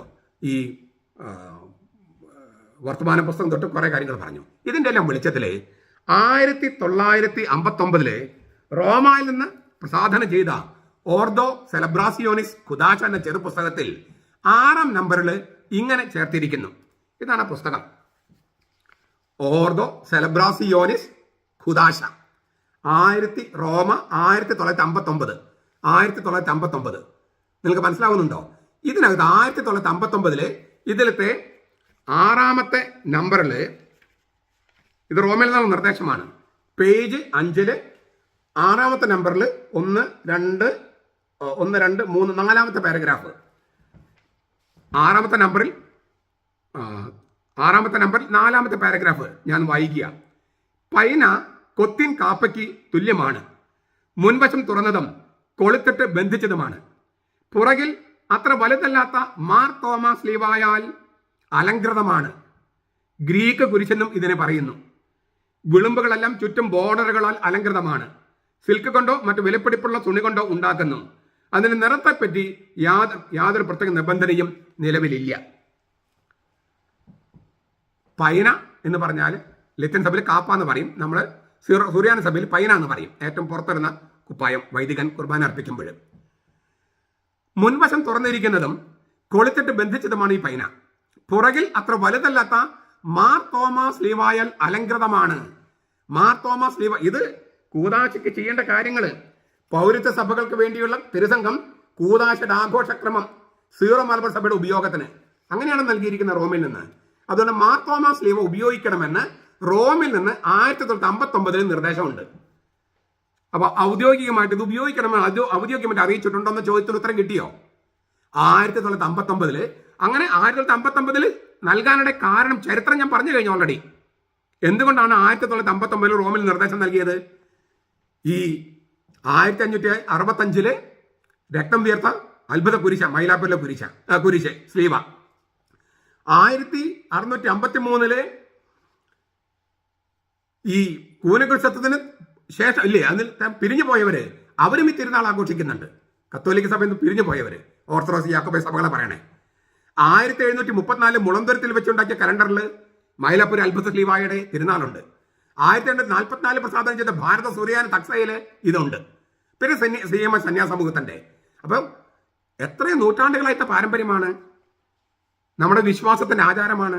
അതുകൊണ്ടാണ് 1959 ഈ റോമയിൽ നിന്ന് ഇങ്ങനെ നിർദ്ദേശം നൽകിയത്. മാർ തോമസ് ലീവ ഉപയോഗിക്കണമെന്ന് ഔദ്യോഗിക തീരുമാനമുണ്ടോ? ഉണ്ട്. 1959 റോമയിൽ നിന്ന് നൽകിയിരിക്കുന്ന ഞാൻ പറഞ്ഞ രേഖയിൽ അതുണ്ട്. ഇത് ഈ മാർ തോമസ് ലീവ നെസ്റ്റോറിയം പാഷാണ്ഡതയോ മാനിക്കേസമോ ആയി എന്തെങ്കിലും ബന്ധമുള്ളതോ ആയിരുന്നെങ്കിൽ റോമയിൽ നിന്ന് ഇങ്ങനെ ഒരു നിർദ്ദേശം വരുമായിരുന്നു. തങ്ങളെപ്പോലെ എല്ലാവരും മണ്ടന്മാരാണെന്ന് എറണാകുളം അങ്കമാലിയിലെ അതിരൂപതയിലെ വിമത വൈദികരും ഈ അൽമായ മുന്നേറ്റ ഗുണ്ടകളും വിചാരിച്ചിരിക്കുകയാണോ? 1960 പ്രസാധനം ചെയ്ത സുപ്ലമെന്തും മിസ്റ്റേരിയോരും എന്ന പുസ്തകത്തിൽ അത്ഭുത കുരിശായ മാർ തോമസ് ലീവയുടെ തിരുനാളിൽ ചൊല്ലേണ്ട പ്രാർത്ഥനകൾ നൽകിയിട്ടുണ്ട്. 1960 4 വായനകളും പാറയോ കല്ലോ ശിലയോ ആയി ബന്ധപ്പെട്ടതാണ്. പുറപ്പാട് 17, 14, 4, 16, ജ്ഞാനം 7, 7, 9, എഫെസോസ് ലേഖനം 2, 19, 22, യോഹനൻ 14, 1, 6. യേശുവിനെ തലക്കല്ല് അഥവാ മൂലക്കല്ല് എന്നാണ് ഈ വായനകളിൽ വിശേഷിപ്പിക്കുന്നത്. 1972 ഇന്ത്യ ഗവൺമെന്റ് മാർ തോമസ് ലീഹായുടെ രക്തസാക്ഷിത്വത്തിന്റെ 19ാം ശതാബ്ദി അനുസ്മരിച്ചുകൊണ്ട് പ്രസിദ്ധപ്പെടുത്തിയ പോസ്റ്റൽ സ്റ്റാമ്പിൽ ആലേഖനം ചെയ്തത് മാർ തോമസ് ലീവയാണ്. ഇന്ത്യ ഗവൺമെന്റിന് പോലും മാർ തോമസ് ലീവായെ അങ്ങേയറ്റം ബഹുമാനമാണ്. ഈ മാർ തോമസ് നസ്രാണികളുടെ തിരിച്ചറിച്ചിട്ടായിട്ട് postal department, India government postal department പ്രസിദ്ധപ്പെടുത്തിയതും മാർത്തോമ സ്ലീവയാണ്. എറണാകുളം അങ്കമാലി അതിലെ വിമത വൈദികർക്കും അൽമായ മുന്നേറ്റക്കാർക്കും അത് മാനിക്കേസും നെസ്റ്റോറിയം പാഷാണ്ഡതയും ക്ലാവർ കുരിശൊക്കെയാണ്. നിങ്ങൾ അൽമായർ, എറണാകുളം അങ്കമാലി അതിലുള്ള അൽമായർ, ഈ സത്യവിശ്വാസികളായ അൽമായരുണ്ടല്ലോ, നിങ്ങൾ എന്താണ് നിങ്ങളുടെ വൈദികരെയും ഈ വിമത വൈദികരെയും അൽമായ മുന്നേറ്റ ഗുണ്ടകളെയും ചെയ്യേണ്ടത് നിങ്ങളൊന്ന് ചിന്തിച്ചു നോക്ക്. നിങ്ങൾ എന്താ ചെയ്യേണ്ടതെന്ന്.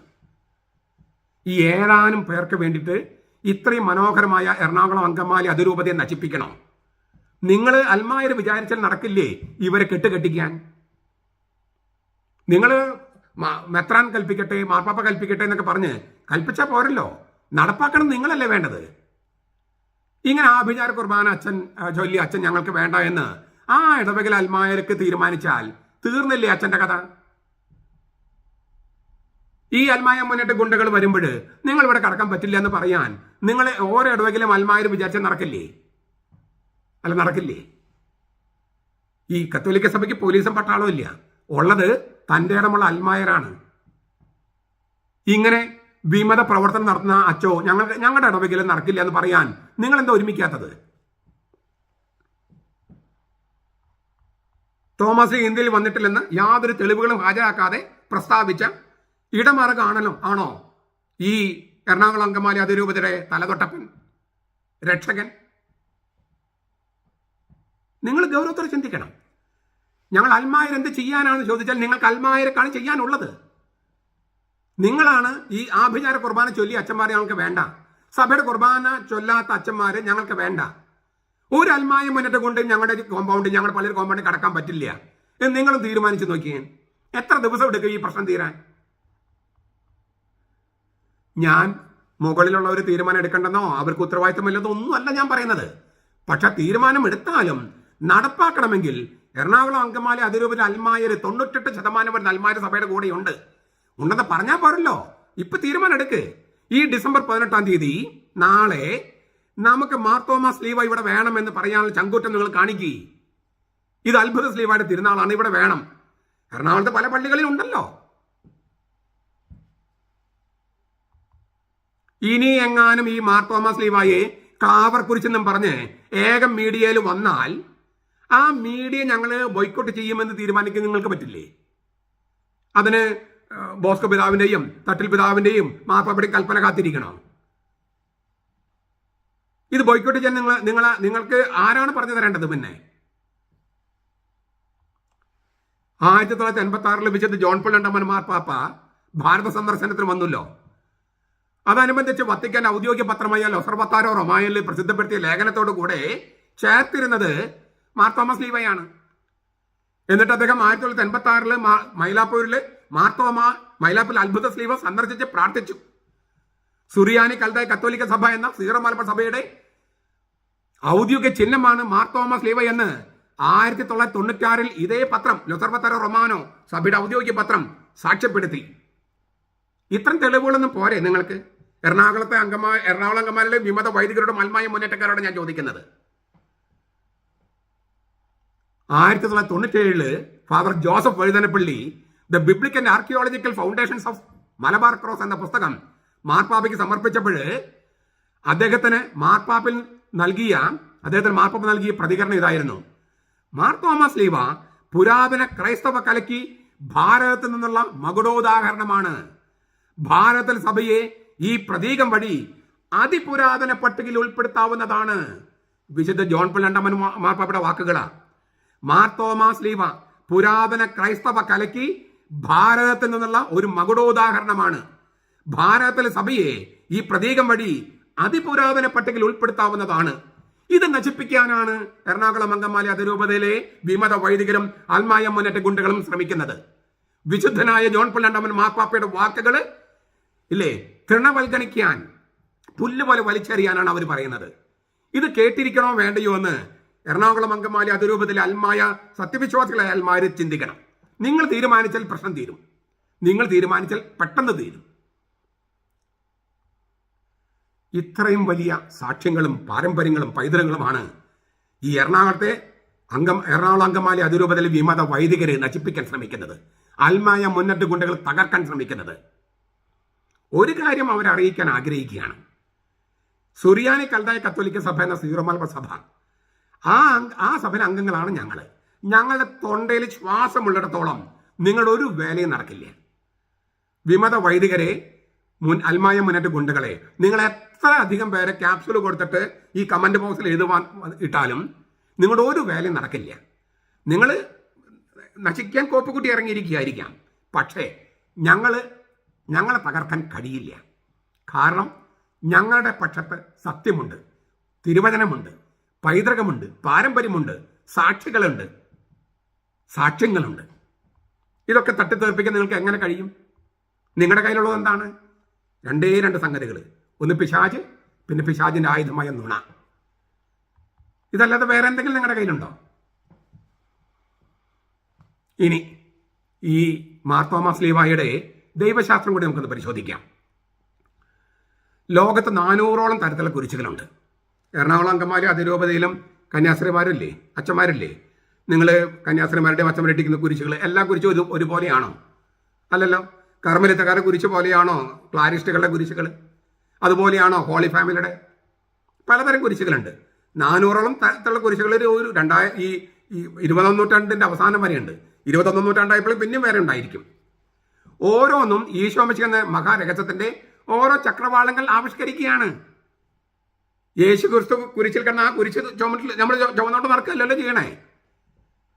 മാർത്തോമാ ശ്ലീഹാ ഇതുപോലെ ഈശോ മിശിഹായുടെ രക്ഷാചരിത്രത്തിന്റെ പല അംശങ്ങൾ കുത്തി നിറച്ചിട്ടുള്ള ദൈവശാസ്ത്രമായ പൂർണ്ണതയുള്ള ഒരു ശ്ലീഹയാണ്. അത്രയും പൂർണ്ണതയുള്ള ഒരു ശ്ലീഹ ഇതുവരെ ലോകത്തില്ല. ഇതുവരെ പിതാവും പുത്രനും പരിശുദ്ധ റൂഹായുമായ പരിശുദ്ധ തൃത്വത്തെയും പ്രപഞ്ച സൃഷ്ടികർമ്മത്തെയും കുരിശിലൂടെ കൈവന്ന രക്ഷാസംഭവത്തെയും പരിശുദ്ധാത്മാവിന്റെ പൗത്രീയ പ്രവൃത്തിയെയും പുത്രൻ തമ്പുരാന്റെ തുടർച്ചയായ സഭയെയും സഭയുടെ മുഖ്യ പ്രവൃത്തികളായ വചന പ്രഘോഷണത്തെയും കൂതാശികളെയും മനോഹരമായി ആവിഷ്കരിക്കുന്ന ഗംഭീരമായ തിരിച്ചറിയൽ ചീട്ടാണ്, പ്രതീകമാണ് മാർത്തോമാ ശ്ലീഹാ. അപ്പോൾ നമുക്ക് നോക്കാം. ഞാൻ ഈ പറഞ്ഞ കാര്യങ്ങൾ കൊണ്ട് പരിശോധിക്കണമല്ലോ. ശ്ലീഹ എന്ന വാക്ക്, ശ്ലീഹ എന്നതിന് തടി, മരം എന്നോ ക്രൂശിതനെന്നോ അർത്ഥമുണ്ട്. ശ്ലീഹക്കുരിശ് എന്ന് ചിലപ്പോൾ പറയാറുണ്ട്. തൂങ്ങപ്പെട്ട ശരീരം ചിത്രീകരിച്ചിരിക്കുന്ന കുരിശിനെയാണ് ശ്ലീഹക്കുരിശ് എന്ന് പറയുന്നത്. കുരിശെന്ന് പറഞ്ഞാൽ തൂങ്ങപ്പെട്ട ശരീരം, ശ്ലീഹ എന്ന് പറഞ്ഞാൽ ക്രൂശിതൻ, ഈ ക്രൂശിക്കപ്പെട്ടവൻ, പിന്നെ ക്രൂശിക്കപ്പെട്ട മരം, അങ്ങനെ രണ്ടും ചേർത്ത് പറയാറുണ്ട് ശ്ലീഹക്കുരിശ്. അപ്പോൾ ശ്ലീഹക്കുരിശ് എന്ന് പറഞ്ഞാൽ ക്രൂശിക്കപ്പെട്ടവനുണ്ട്, കുരിശുണ്ട്, അങ്ങനെ പറയും. എന്നാൽ ശ്ലീഹ എന്ന് പറഞ്ഞാൽ ഈ രണ്ടർത്ഥമുണ്ട്. കുരിശെന്നും അർത്ഥമുണ്ട്, ക്രൂശിക്കപ്പെട്ടവനെന്നും അർത്ഥമുണ്ട്. ശ്ലീഹ എന്ന വാക്ക് ഉപയോഗിക്കുമ്പോൾ ഊന്നൽ കൊടുക്കുന്നത് കുരിശിൽ മരിച്ചിട്ട് ഉത്ഥാനം ചെയ്ത മിശിഹ എന്നാണ്. അതുകൊണ്ടാണ് ഈ ശരീരം തൂക്കിയിടാത്തത്. ആ ശരീരം കുരിശിൽ നിറക്കുകയും കബറടക്കുകയും ആ കബറിൽ നിന്ന് അവൻ മരിച്ചവരുടെ ഇടയിൽ നിന്ന് അവൻ ഉത്ഥാനം ചെയ്യുകയും ചെയ്തു.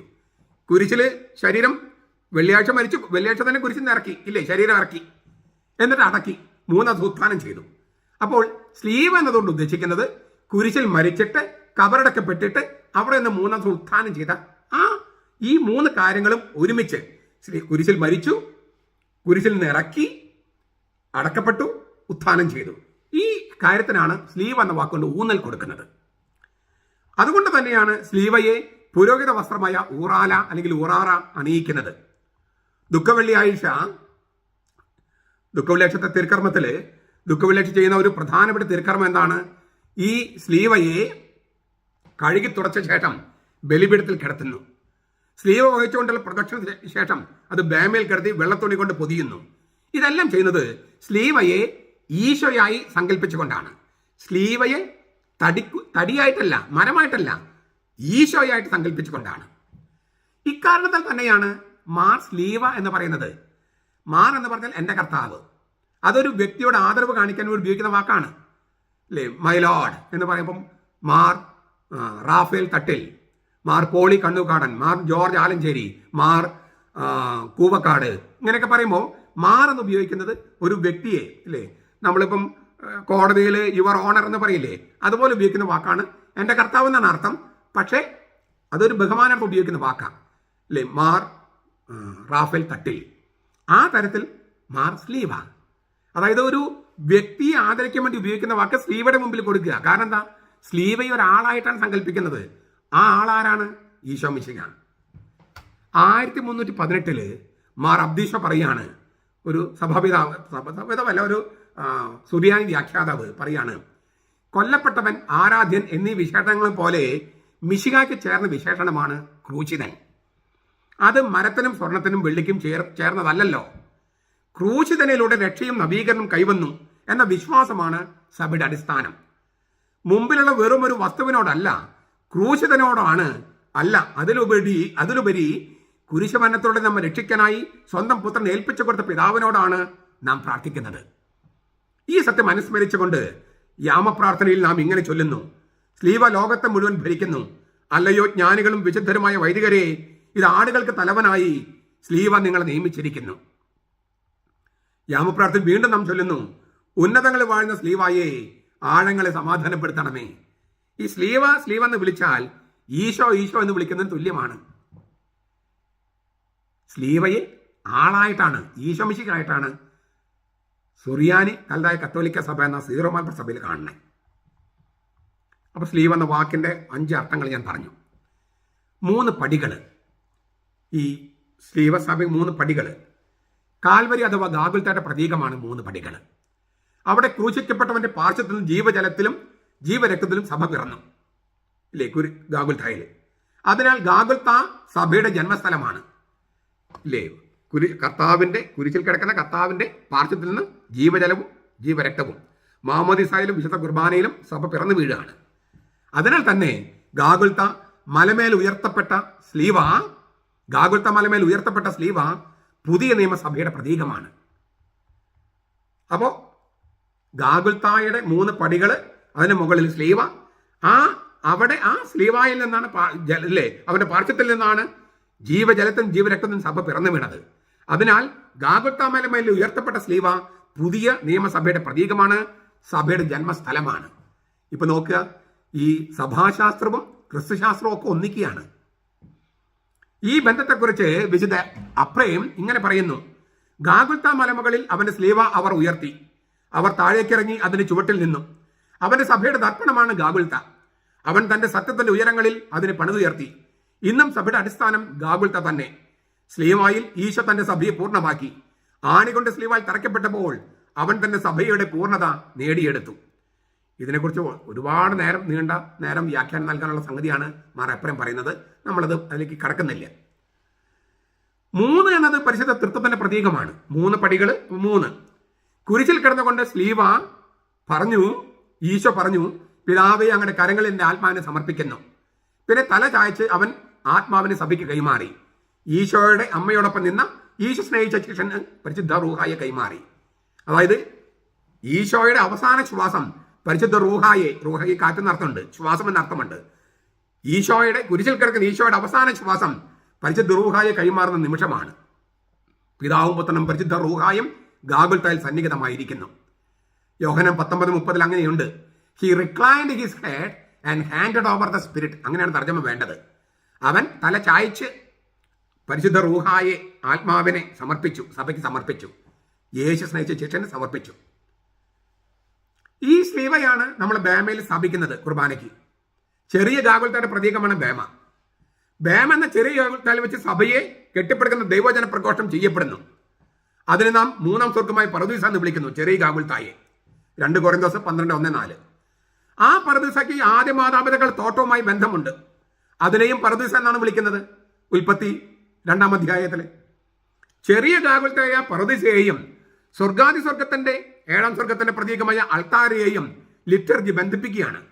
അതുകൊണ്ടാണ് അവിടെയും സ്ലീവ, ഇവിടെയും സ്ലീവ. പറുദീസായിൽ ഫലം നീട്ടപ്പെട്ടു, വൃക്ഷം മനുഷ്യന് മരണം നൽകി. ഗാഗുൽത്തായിൽ കൈ നീട്ടപ്പെട്ടു, സ്ലീവ മനുഷ്യന് ഉത്ഥാനം നൽകി. അങ്ങനെയല്ലേ പ്രാർത്ഥന? അപ്പൊ ഇത് അവതരിപ്പിക്കുകയാണ് ഈ സ്ലീവ.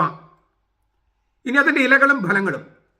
3 പടികളുടെ മുകളിൽ ഇലകൾ ചിത്രീകരിച്ചിരിക്കുന്നു. കുരിശ് മൊട്ടിടുന്നതായും ഫലം ചൂടുന്നതായും ചിത്രീകരിച്ചിരിക്കുന്നു.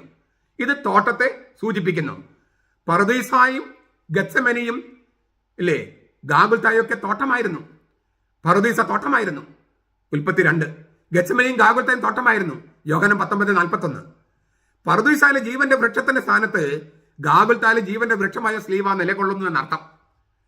ഇതേക്കുറിച്ച് വിശുദ്ധ അപ്രയം പറയാണ്, ദീപ്തിയുള്ളതും വീര്യമുള്ളതുമായ ജീവൻ നമ്മുടെ വംശത്തിന് മേൽ ചൊരിഞ്ഞ യഥാർത്ഥ ജീവന്റെ വൃക്ഷമാകുന്നു സ്ലീവ. ജീവവൃക്ഷത്തിൽ നിന്നുള്ള കനിയാണല്ലോ വിജയം വരിക്കുന്നവന് വാഗ്ദാനം ചെയ്തിരിക്കുന്ന പ്രതിഫലം. വെളിപാട് 2:7. സ്വർഗത്തിലെ സിംഹാസനത്തിൽ പിതാവും കുഞ്ഞാടും ഇരിക്കുന്നു. ഈ സിംഹാസനത്തിൽ നിന്ന് ജീവജലത്തിന്റെ നദി ഒഴുകുന്നു. ആ നദിയുടെ ഇരു കരകളിലും ജീവവൃക്ഷമുണ്ട്. 12 മാസവും അത് ഫലം തരുന്നു. അതിന്റെ ഇലകൾ രോഗശാന്തിക്ക് വേണ്ടിയുള്ളതാണ്. വെളിപാട് 22:1-2. ചുരുക്കത്തില് ജീവന്റെ വൃക്ഷത്തെയാണ് മൊട്ടുകളും ഇലകളും പ്രതീകവൽക്കരിക്കുന്നത്. അതോടൊപ്പം ഇലകൾ സകല സൃഷ്ടിജാലങ്ങളെയും പ്രപഞ്ചത്തെ തന്നെയും സൂചിപ്പിക്കുന്നു. തോട്ടം, പറുദീസ, മൊട്ട് ജീവവൃക്ഷം, ഇലകള് രോഗശാന്തി, സൗഖ്യം, ഇങ്ങനെ സകല സംഗതികളും ഒരൊറ്റ ചിഹ്നത്തിൽ കൊണ്ടുവരികയാണ്. ഇത്രയും ദൈവശാസ്ത്ര സമ്പന്നമായിട്ട് ഒരു ചിഹ്നം ലോകത്ത് എവിടെയെങ്കിലും നിങ്ങൾ കാണിച്ചു തരാൻ പറ്റുമോ? ദൈവാരാധനയില് പ്രപഞ്ചം മുഴുവൻ പങ്കെടുക്കുന്നു. അതാണ് ഇലകള്. പിന്നെ ആ ഇലകളുടെ അർത്ഥങ്ങൾ മറ്റു അർത്ഥങ്ങൾ ഞാൻ പറഞ്ഞു കഴിഞ്ഞു. പ്രപഞ്ച സൃഷ്ടി വർണ്ണിക്കുന്ന പഴയ നിയമം തന്നെ ഇതിലൂടെ ചിത്രീകരിക്കപ്പെടുകയാണ്. ഉൽപ്പത്തി മുതൽ വെളിപാട് വരെയുള്ള സകല ബൈബിളിലെ സകല ഗ്രന്ഥങ്ങളും ഒരു സംക്ഷിപ്ത രൂപത്തിൽ മാർ തോമസ് ലീവായിൽ ഉൾക്കൊള്ളിച്ചിരിക്കുകയാണ്. നമ്മൾ കണ്ടു കഴിഞ്ഞു, ഈ ഇലകൾ താമരയുടെ ഇലകളാണ് പോലെ ഇലകൾ വരച്ചപ്പോൾ അത് താമരയുടെ ഇലകൾ പോലെയാണ് കണ്ടു കഴിഞ്ഞു. അതിന്റെ സാംസ്കാരിക അനുരൂപണത്തെക്കുറിച്ചും നമ്മൾ പറഞ്ഞു കഴിഞ്ഞതാണ്. അതുകൂടെ കൂട്ടിച്ചേർത്ത് വായിക്കാം. ഈജിപ്തിലും പൗരസ്ത്യ നാടുകളിലും ഉണ്ടായിരുന്ന ശിക്ഷാരീതിയായിരുന്നു ക്രൂശിക്കല്. തങ്ങളുടെ പൗരന്മാർ അല്ലാത്ത അടിമകളെ കൊല്ലാനായി റോമ സാമ്രാജ്യം ഈ വധശിക്ഷാരീതി കടം കൊണ്ടു. ഈശോയുടെ കൂടെ വേറെ 2 പേരെയും ക്രൂശിച്ചു കൊന്നിരുന്നു. ഇല്ലേ? ഇടത്തും വലത്തും ഓരോ കവർച്ചക്കാര്, ചിലപ്പോൾ കള്ളന്മാരെന്നും പറയും, കവർച്ചക്കാരുണ്ടായിരുന്നു. എന്നാൽ ഈശോ മാത്രമാണ് മരിച്ചവരിൽ നിന്ന് ഉയർപ്പിക്കപ്പെട്ടത്. ഉയർപ്പിക്കപ്പെട്ടില്ലായിരുന്നുവെങ്കിൽ ക്രിസ്തുധർമ്മം തന്നെ ഉണ്ടാകുമായിരുന്നില്ല, കുർബാന ഉണ്ടാകുമായിരുന്നില്ല. അതിനാൽ പൗരസ്ത്യ സുറിയാനി ദൈവശാസ്ത്രം അനുസരിച്ച് ഈശോയുടെ മരണം അവന്റെ മഹത്വപൂർണമായ ഉത്ഥാനത്തിലേക്കുള്ള കവാടമാണ്. മരണം എന്ന കവാടത്തിലൂടെ കടന്നുപോയി പുതിയ ജനസിലുള്ള ജീവൻ, ഉത്ഥാന ജീവൻ അവൻ ഉദ്ഘാടനം ചെയ്യുകയായിരുന്നു. ഇപ്പോൾ അവൻ പീഡനത്തിനും മരണത്തിനും അതീതനാണ്. വിശ്വാസ പ്രമാണത്തെക്കുറിച്ചുള്ള വ്യാഖ്യാനത്തില് തിയതോർ പഠിപ്പിക്കുന്നത് ഇങ്ങനെയാണ്: സഹനത്തിനും അതുവഴി ഉളവായ സകല ഫലങ്ങൾക്കും അവർ സ്ലീഹ എന്നാണ് പറഞ്ഞിരുന്നത്. സ്ലീവ എല്ലാം ഒരു നാമത്തിൽ അവർ ഉൾക്കൊള്ളിച്ചു. എന്നാൽ ബലഹീനനെ പോലെ സ്ലീവായിൽ തറയ്ക്കപ്പെട്ടെങ്കിലും ദൈവത്തിന്റെ ശക്തിയാൽ അവൻ ജീവിക്കുന്നവനാണ്. 2 കൊരിന്തോസ് 13:4. എറണാകുളം വിമതരോടും അൽമായ മുന്നേറ്റക്കാരോടും എനിക്ക് പറയാനുള്ളത് ഇതാണ്: പണ്ട് കാലത്ത് ഒരു സഭയിലും ഈശോയുടെ ശരീരമുള്ള കുരിശ് ഉപയോഗിച്ചിരുന്നില്ല. ഞാൻ ഒന്നുകൂടി ആവർത്തിക്കുക, പണ്ട് കാലത്ത് ഒരു സഭയിലും, ലത്തീൻ സഭ ഉൾപ്പെടെ ഒരു സഭയിലും ഈശോയുടെ ശരീരമുള്ള കുരിശ് ഉപയോഗിച്ചിരുന്നില്ല. അതുകൊണ്ട് നിങ്ങൾ ആരോപണങ്ങൾ ഉന്നയിക്കുമ്പോൾ, മാർ തോമസ് ലീവായെ കുറിച്ചൊക്കെ ആരോപണം ഉന്നയിക്കുമ്പോൾ ഈ ചരിത്ര സത്യം കൂടി അറിയുന്നത് നല്ലതാണ്. ലിറ്റർജിയെക്കുറിച്ച് ആത്യന്തികമായ വാക്ക് പറയാൻ കഴിവുള്ള മഹാപണ്ഡിതനാണ് ജോസഫ് യുങ്മാൻ. അദ്ദേഹം ഇങ്ങനെ രേഖപ്പെടുത്തിയിരിക്കുന്നു: പ്രാചീന പള്ളികളിൽ രൂപങ്ങൾ ഉണ്ടായിരുന്നില്ല. കുരിശുണ്ടായിരുന്നു, തീർച്ചയായും ഉണ്ടായിരുന്നു. എന്നാൽ മഹത്വത്തിന്റെയും മതാത്മകതയുടെയും വിജയത്തിന് ശേഷമുള്ള വിജയചിഹ്നത്തിന്റെയും അലങ്കാരങ്ങൾ നിറഞ്ഞതായിരുന്നു ആ കുരിശ്. നമുക്കൊന്നുകൂടി കേൾക്കാം. പ്രാചീന പള്ളികളിൽ രൂപങ്ങൾ ഉണ്ടായിരുന്നില്ല. ഇത് ജോസഫ് യുങ്മാൻ എന്ന് പറഞ്ഞ ഒരു ലത്തീൻ ലിറ്റർജി പണ്ഡിതനാണ് പറയുന്നത്. അദ്ദേഹത്തെ ബെനഡിക്ട് മാർപ്പാപ്പ പലപ്പോഴും കോട്ട് ചെയ്യുന്നുണ്ട്. ലിറ്ററേച്ചറിന്റെ കാര്യം പറയുമ്പോൾ മാർപ്പാപ്പ റെഫർ ചെയ്യുന്ന പുസ്തകം ഇതാണ്, ഈ യുങ്മാന്റെ പുസ്തകം. അദ്ദേഹം പറയാം, പ്രാചീന പള്ളികളിൽ മാർത്തോമ ക്രിസ്ത്യാനികൾ മാത്രമല്ല, കത്തോലിക്ക സഭയിൽ പ്രാചീന പള്ളികളിൽ രൂപങ്ങൾ ഉണ്ടായിരുന്നില്ല. കുരിശുണ്ടായിരുന്നു, തീർച്ചയായും കുരിശുണ്ടായിരുന്നു. എന്നാൽ മഹത്വത്തിന്റെയും മതാത്മകതയുടെയും വിജയത്തിന് ശേഷമുള്ള വിജയചിഹ്നത്തിന്റെയും വിജയചിഹ്നത്തിന്റെയും അലങ്കാരങ്ങൾ നിറഞ്ഞതായിരുന്നു ആ കുരിശ്. എന്നാൽ പിന്നീട് ക്രൂശിക്കപ്പെട്ട ക്രിസ്തുവിനെ തന്നെ ചിത്രീകരിക്കാൻ തുടങ്ങിയപ്പോൾ അവര് റോമൻ കലകളുടെ രൂപത്തിലാണ് അത് ചെയ്തത്. മുൾമുടിക്ക് പകരം രാജകീയ കിരീടം അവന് തലയിൽ, കച്ചയ്ക്ക് പകരം രാജകീയ മേലങ്കി, അവന് പാദത്തെങ്കൽ സഭ പ്രത്യാശയോടെ നോക്കി നിൽക്കുന്നു. സിനഗോഗ് അഥവാ യഹൂദ മത നേതൃത്വം ലജ്ജിച്ച് തല താഴ്ത്തി പിൻവാങ്ങുന്നു. ഇത്തരത്തിലാണ് അവർ കുരിശിനെ ചിത്രീകരിച്ചത്, അല്ലാതെ തൂങ്ങപ്പെട്ട ശരീരമുള്ള കുരിശായിട്ടല്ല. ഞാൻ അദ്ദേഹത്തിന്റെ വാക്കുകൾ ഇംഗ്ലീഷിലൊന്ന് വായിക്കുകയാണ്. There are no representations in ancient churches. The cross. Yes. But in a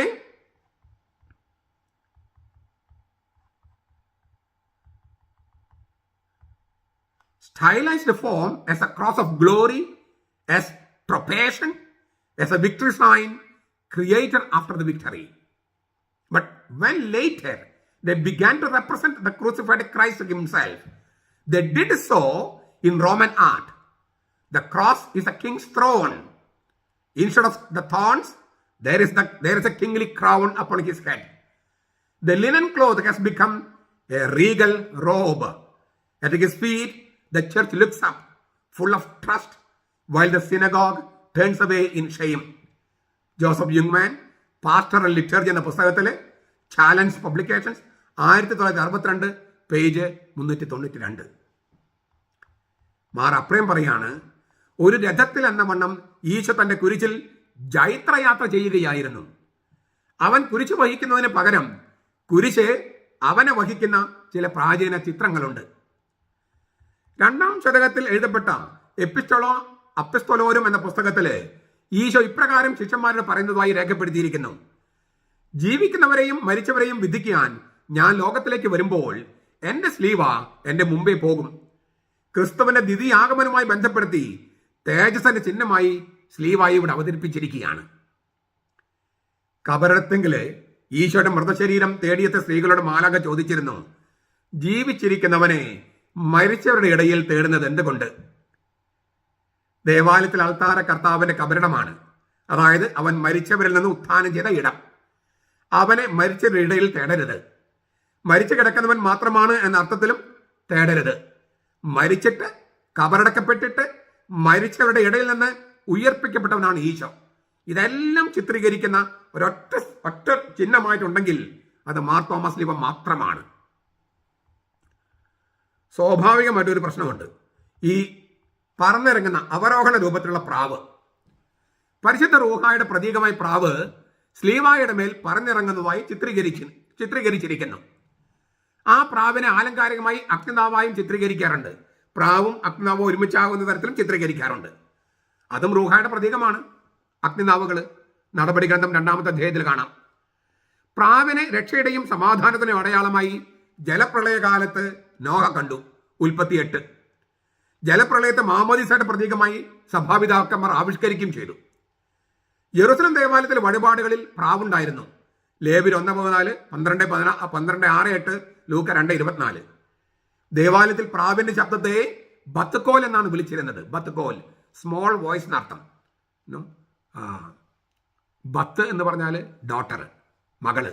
കോൽ എന്ന് വെച്ചാൽ വോയിസ്, ശബ്ദത്തിന്റെ സ്വരത്തിന്റെ മകൾ എന്ന് പറഞ്ഞാൽ ചെറിയ സ്വരം, മൃദുസ്വരം. മാമോദീസ വേളയില് ദൈവപിതാവ് പുത്രനോട് സംസാരിച്ചത് ബത്ത്കോൽ എന്നാണ്, മൃദുസ്വരത്തില്. മൃദുസ്വരം, ദൈവത്തിന്റെ സ്വരത്തെയാണ് പറയുന്നത്, മൃദുസ്വരം. മർക്കോസ് 1:11. ഏലിയ പ്രവാചകൻ കേട്ട മൗനത്തിന്റെ മൃദുസ്വരം തന്നെ 1 രാജാക്കന്മാർ 19. ദൈവപിതാവ് ബത്ത്കോലിൽ പുത്രനോട് സംസാരിക്കുന്ന നേരത്ത് പരിശുദ്ധ റൂഹ പ്രാവിന്റെ ശാരീരിക രൂപത്തിൽ മിശിഹായുടെ മേൽ ഇറങ്ങി വന്നു. ലൂക്ക 3:21-22. അത് യോഹന്നാൻ കാണുകയും സാക്ഷ്യപ്പെടുത്തുകയും ചെയ്തു. യോഹന്നാൻ സുവിശേഷം 1:32. ദൈവപിതാവ് പുത്രനോട് മൃഗസ്വരത്തിൽ സംസാരിക്കുമ്പോൾ, ബത്ത്കോലിൽ സംസാരിക്കുമ്പോൾ, പ്രാവിന്റെ സ്വരത്തിൽ സംസാരിക്കുമ്പോൾ പരിശുദ്ധ റൂഹ പ്രാവിന്റെ ശാരീരിക രൂപത്തിൽ മിശിഹായുടെ മേൽ ഇറങ്ങി വന്നു. ഇതൊന്നും എറണാകുളത്ത് ഇല്ലായിരിക്കും അല്ലേ? ഇതേ പരിശുദ്ധ റൂഹായാണ് ഈശോയെ മരിച്ചവരുടെ നിന്ന് ഉയർപ്പിച്ചത്. യോഹന്നാൻ 2:22 വായിക്കുന്നു, അവൻ മരിച്ചവരിൽ നിന്ന് ഉയർപ്പിക്കപ്പെട്ടതിന് ശേഷം. ഉയർത്തതിന് ശേഷം എന്നല്ല, ഉയർപ്പിക്കപ്പെട്ടതിന് ശേഷം. പരിശുദ്ധ റൂഹ അവനെ ഉയർപ്പിച്ചുവെന്ന് ധ്വനി. 1 കൊരിന്തോസ് 15:4. ഗ്രീക്കില് ഏകർത്ത എന്നാണ്. ഉയർത്തുവെന്നല്ല, ഉയർപ്പിക്കപ്പെട്ടു. മറ്റാരോ ഉയർപ്പിച്ചു എന്നാണ്. ആരാണ് ആ മറ്റേയാള്? റോമാലേഖനത്തിൽ ഇങ്ങനെ വായിക്കുന്നു, യേശുവിനെ മരിച്ചവരിൽ നിന്ന് ഉയർപ്പിച്ചവന്റെ ആത്മാവ്, യേശുവിനെ മരിച്ചവരിൽ നിന്ന് ഉയർപ്പിച്ചവന്റെ ആത്മാവ് നിങ്ങളിൽ വസിക്കുന്നുവെങ്കിൽ, ക്രിസ്തു യേശുവിനെ മരണത്തിൽ ഉയർപ്പിച്ചവൻ നിങ്ങളിൽ വസിക്കുന്ന തന്റെ ആത്മാവിനാൽ നിങ്ങളുടെ മർത്ത ശരീരങ്ങളെയും ജീവിപ്പിക്കും. റോമാലേഖനം 8:11. യേശുവിനെ മരിച്ചവരിൽ നിന്ന് ഉയർപ്പിച്ചവന്റെ ആത്മാവ് നിങ്ങളിൽ വസിക്കുന്നുവെങ്കിൽ. എറണാകുളം അങ്കമാലി അതിരൂപതയിലെ വിമത വൈദികരിൽ അതില്ല. യേശുവിനെ മരിച്ചവനെ ഉയർപ്പിച്ചവന്റെ ആത്മാവ് വസിക്കുന്നില്ല. എറണാകുളം അങ്കമാലി അതിരൂപതയിലെ അൽമായ മുന്നേറ്റക്കാരിൽ യേശുവിനെ മരിച്ചവനെ ഉയർപ്പിച്ചവന്റെ ആത്മാവ് ഇല്ല. അതുകൊണ്ടാണ് അവര് ഉയർപ്പിക്കപ്പെട്ടു എന്ന വാക്ക് സ്വീകരിക്കാത്തത്. പരിശുദ്ധാത്മാവാണ് യേശുവിനെ ഉയർപ്പിച്ചതെന്ന ദൈവശാസ്ത്രം അംഗീകരിക്കാത്തത്. അവർക്ക് യേശുവിനെ മരിച്ചവരിൽ നിന്ന് ഉയർപ്പിച്ചവന്റെ പരിശുദ്ധാത്മാവ് ഇല്ല. പരിശുദ്ധാത്മാവാണ് ഈശോയെ മരിച്ചവരിൽ നിന്ന് ഉയർപ്പിച്ചത്. ഉയർപ്പിക്കപ്പെട്ടു എന്ന് ഉപയോഗിക്കുന്നതിന് കാരണം അതുകൊണ്ടാണ്. തീർന്നില്ല. ഉത്ഥാനത്തിൽ ഉപയോഗിക്കുന്ന മറ്റൊരു വാക്കുണ്ട്, അനസ്താസിസ് എന്നാണ്. അനസ്താസിസ്, അന ഹിസ്തമി, അങ്ങനെ രണ്ട് വാക്കുകൾ ചേർന്നിട്ടുണ്ട് അനസ്താസിസ്. അന എന്ന് പറഞ്ഞാൽ മുകളിൽ, ഉയരത്തിൽ, ഉന്നതത്തിൽ. ഹിസ്തമി എന്ന് പറഞ്ഞാൽ എഴുന്നേറ്റ് നിൽക്കുക. അപ്പൊ രണ്ട് സംഭവങ്ങൾ അതിൽ അടങ്ങിയിട്ടുണ്ട്. ഈശോയുടെ ഉത്ഥാനം, പിന്നെ മറ്റുള്ളവരെ എഴുന്നേൽപ്പിക്കാനുള്ള, ഉയർപ്പിക്കാനുള്ള ശക്തി. അതാണ് അനസ്താസിസ്. കുർബാനിൽ നാം എഴുന്നേറ്റ് നിൽക്കുന്നതും ഇതുകൊണ്ട് തന്നെയാണ്. അതായത് യേശു ഉയർപ്പിക്കപ്പെട്ടു, തീർന്നില്ല, അവന് മറ്റുള്ളവർ ഉയർപ്പിക്കാൻ, എഴുന്നേൽപ്പിക്കാനുള്ള കഴിവുണ്ട്. അങ്ങനെ എഴുന്നേൽപ്പിക്കപ്പെട്ടവരാണ് കുർബാന പങ്കെടുക്കാൻ വരുന്നത്. അതുകൊണ്ട് നമ്മൾ എഴുന്നേറ്റ് നിൽക്കണേ. നമ്മൾ ഇല്ലേ, ഉത്ഥാനം ചെയ്തവരാണ്. ഉത്ഥാനം ചെയ്തവനോടൊപ്പമാണ് നമ്മൾ ദിവ്യബലി അർപ്പിക്കുന്നതും. ഈശോയാണ് റൂഹായാലും അഗ്നിയാലും സ്നാനം നൽകുന്നവൻ. ലൂക്ക 3:16. കുരിശിലെ മരണം എന്ന മാമോദിസയിലൂടെയാണ് അവൻ നമുക്ക് റൂഹായി നൽകുന്നത്. ലൂക്ക 12:50. കാരണം കുരിശിലെ ഈശോയുടെ വിലാവിൽ നിന്ന് ഒഴുകുന്ന ജീവജലമാണ് റൂഹ. യോഹന്നാൻ 7:37-39. ഇവയെല്ലാം ആവിഷ്കരിക്കുകയാണ് സ്ലീവായുടെ മുകളിൽ പ്രാവ് അഗ്നി പ്രതീകത്തിലൂടെ.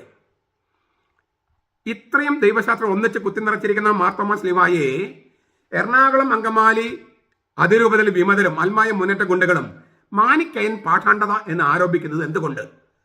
അത്ഭുത സ്ലീവ എന്ന സത്യത്തെ എറണാകുളം വിമതർ നിരാകരിക്കുന്നത് എന്തുകൊണ്ട്? സത്യദീപത്തില് 1998 അവർ ഈ മാർത്തോമാ സ്ലീവാക്കെതിരെ ഒരുപാട്, അത്ഭുത സ്ലീവാക്കെതിരെ ഒരുപാട് തെറ്റായ കാര്യങ്ങൾ എഴുതി പിടിപ്പിച്ചു. 1998 എന്തുകൊണ്ടാണ് അവരിങ്ങനെ ചെയ്യുന്നത്? എനിക്ക് തോന്നുന്നു ഉത്തരം വളരെ ലളിതമാണ്. ഒന്ന്, എറണാകുളം അങ്കമാലി അതിരൂപതയിലെ വിമതര് കർത്താവായി ഈശോയെ അംഗീകരിക്കുന്നവരല്ല.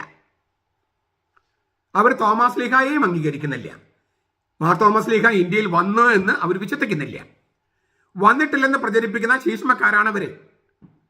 അവർ മാപ്പാപ്പി അനുസരിക്കുന്നില്ല. അവർ സുറിയാനി കത്തോലിക്ക സഭയുടെ നേതൃത്വത്തെ അനുസരിക്കുന്നവരല്ല. അവർ ശീഷ്മയിൽ വസിക്കുന്നവരും വേദവിപരീതം എന്ന പാഠാണ്ഡത പഠിപ്പിക്കുന്നവരുമാണ്. അവരുടെ കൂടെ നിൽക്കുന്നവരും അവർ മൗനമായി പോലും അംഗീകരിക്കുന്നവരും അവരുടെ തിന്മയിൽ പങ്കുകാരാണ്. എന്നാലും ഈ മാനിക്കയിസം എന്നവർ പ്രചരിപ്പിക്കേണ്ട കാരണം, അതിന്റെ ചരിത്രം അതൊന്ന് പരിശോധിക്കണമല്ലോ. അപ്പോൾ ഞാനൊന്ന് പറയാം. ആരാണ് ഈ മാനിക്കയിസം, മാനസ് എന്നൊക്കെ പറയുന്ന ഒരാളുണ്ട്. പേർഷ്യയിൽ ക്രിസ്തുവർഷം 216 ജനിച്ച് 277 മരിച്ച ആളാണ് ഈ മാനസ്, മനിക്കയിസ് എന്നൊക്കെ പറയും. മാനിയുടേത് ഒരു സങ്കര മതമായിരുന്നു. 2 ദൈവങ്ങളുണ്ടായിരുന്നു എന്നാണ് മാനിയുടെ വിചാരം. വെളിച്ചത്തിന്റെ ദൈവവും ഇരുട്ടിന്റെ ദൈവവും. ഇവർക്ക് കുരിശോ സ്ലീവ വന്ദനമോ ഉണ്ടായിരുന്നതായി ഇതുവരെ നമുക്ക് അറിവില്ല. മാനി സ്വയം പരിശുദ്ധമായി അവകാശപ്പെട്ടെന്നും അതിനാൽ പ്രാവിന്റെ രൂപം മാനിക്കേശം എന്ന പാഠാണ്ഡതയുമായി ബന്ധപ്പെട്ടതാണെന്നുമാണ് എറണാകുളം വിമതരുടെ കണ്ടുപിടുത്തം. അപ്പോൾ ബൈബിളിലെ ഈ പ്രാവിനെ കുറിച്ചുള്ള പാരമ്പര്യമൊന്നും അവർക്ക് എറണാകുളത്തില്ല. മാനിയാണ് അവർക്ക് പരിശുദ്ധാത്മാവെന്ന് പറയണേ. ഇതിനൊന്നും ഇതുവരെ ഒരു തെളിവ് ഹാജരാക്കിയിട്ടില്ലെന്ന് ഓർക്കണേ. 1974 ആദ്യമായി മാർത്തോമാ സ്ലീവ മാനിക്കായനാണെന്ന ആരോപണം PV മാത്യു ആരോപിച്ചത്. അസീസി മാസികയിൽ അത് അച്ചടിച്ചു വന്നു, അവരും പെരുപ്പിച്ചു. 1991 PK മാത്യു അത് ഏറ്റുപിടിച്ചു. പിന്നെ സത്യദീപം 1998. ഏത് മാനിക്കേസം ആരോപിക്കപ്പെടുന്നത്, ആദ്യമായിട്ട് ആരോപിക്കപ്പെടുന്നത് 1974, പിന്നെ 1991, പിന്നെ 1998. ഒരു PV മാത്യു, ഒരു PK മാത്യു, പിന്നെ അസീസി മാസികയും സത്യദീപവും. അല്ലാതെ വേറെ ആരും തന്നെ പറഞ്ഞിട്ടില്ല. ഇനി ഞാൻ ചില കാര്യങ്ങളിലേക്ക് നിങ്ങൾ ക്ഷണിക്കുകയാണ്. നിങ്ങളിപ്പം ലോകത്തിൽ പല യാത്ര ചെയ്യുന്നുണ്ടല്ലോ. റോമിൽ നിങ്ങളുടെ ഫ്രണ്ട്സൊക്കെ ഉണ്ടാകുമല്ലോ. മാർപ്പാപ്പയുടെ കത്തീഡ്രൽ ദേവാലയമാണ് സെന്റ് ജോൺ ലാറ്ററൻ ബസിലിക്ക റോമിൽ. അവിടെ സ്ഥാപിച്ചിരിക്കുന്ന സ്ലീവായിൽ പ്രാവിന്റെ രൂപമുണ്ട്. അത് 5-ാം നൂറ്റാണ്ടിലേതാണ്. ചങ്ങനാശ്ശേരി പഴയ പള്ളി കല്ലിൽ കൊത്തിവെച്ചിരിക്കുന്ന അതേ സ്ലീവയാണ് അവിടെ. മുകളിൽ പ്രാവുണ്ട്. 14-ാം നൂറ്റാണ്ടിലേതാണ് ചങ്ങനാശ്ശേരിയിലേത്. അപ്പൊ ഈ റോമില് 5-ാം നൂറ്റാണ്ടില് ഈ മാർപ്പാപ്പയുടെ ഔദ്യോഗിക ഭദ്രാസനം കത്തീഡ്രലായ സെന്റ് ജോൺ ലാറ്ററൻ പള്ളിയിൽ മാർ തോമസ് ലീവായെ പോലെ, അതായത് പ്രാവുള്ള കുരിശുണ്ട്. അത് മാനിക്കയനാണെന്ന് എറണാകുളം അങ്കമാലി അതിരൂപതയിലെ വൈദികര് ആരോപിക്കുന്നുണ്ടോ? മിലാനിലെ പല പള്ളികളിലും സ്ലീവായിൽ പരിശുദ്ധ റൂഹയുണ്ട്. PHNS പള്ളിയിലുണ്ട്, റാവന്ന പള്ളിയിലുണ്ട്. നിങ്ങൾ പോയി നോക്കൂ, കുറെ കാശുണ്ടല്ലോ കയ്യിൽ, ഇതൊക്കെ ഒന്ന് പോയി പരിശോധിക്കി. ചൈനയിലെ സിയാൻഫു, ലങ്കയിലെ അനരാധപുരം തുടങ്ങിയ സ്ഥലങ്ങളിലും മാർ തോമസ് ലീവ് ഉള്ളതായി നമ്മൾ കണ്ടു കഴിഞ്ഞു. അവർക്കൊന്നും ഇതിൽ മാനിക്കേഷൻ കാണാൻ കഴിഞ്ഞിട്ടില്ല.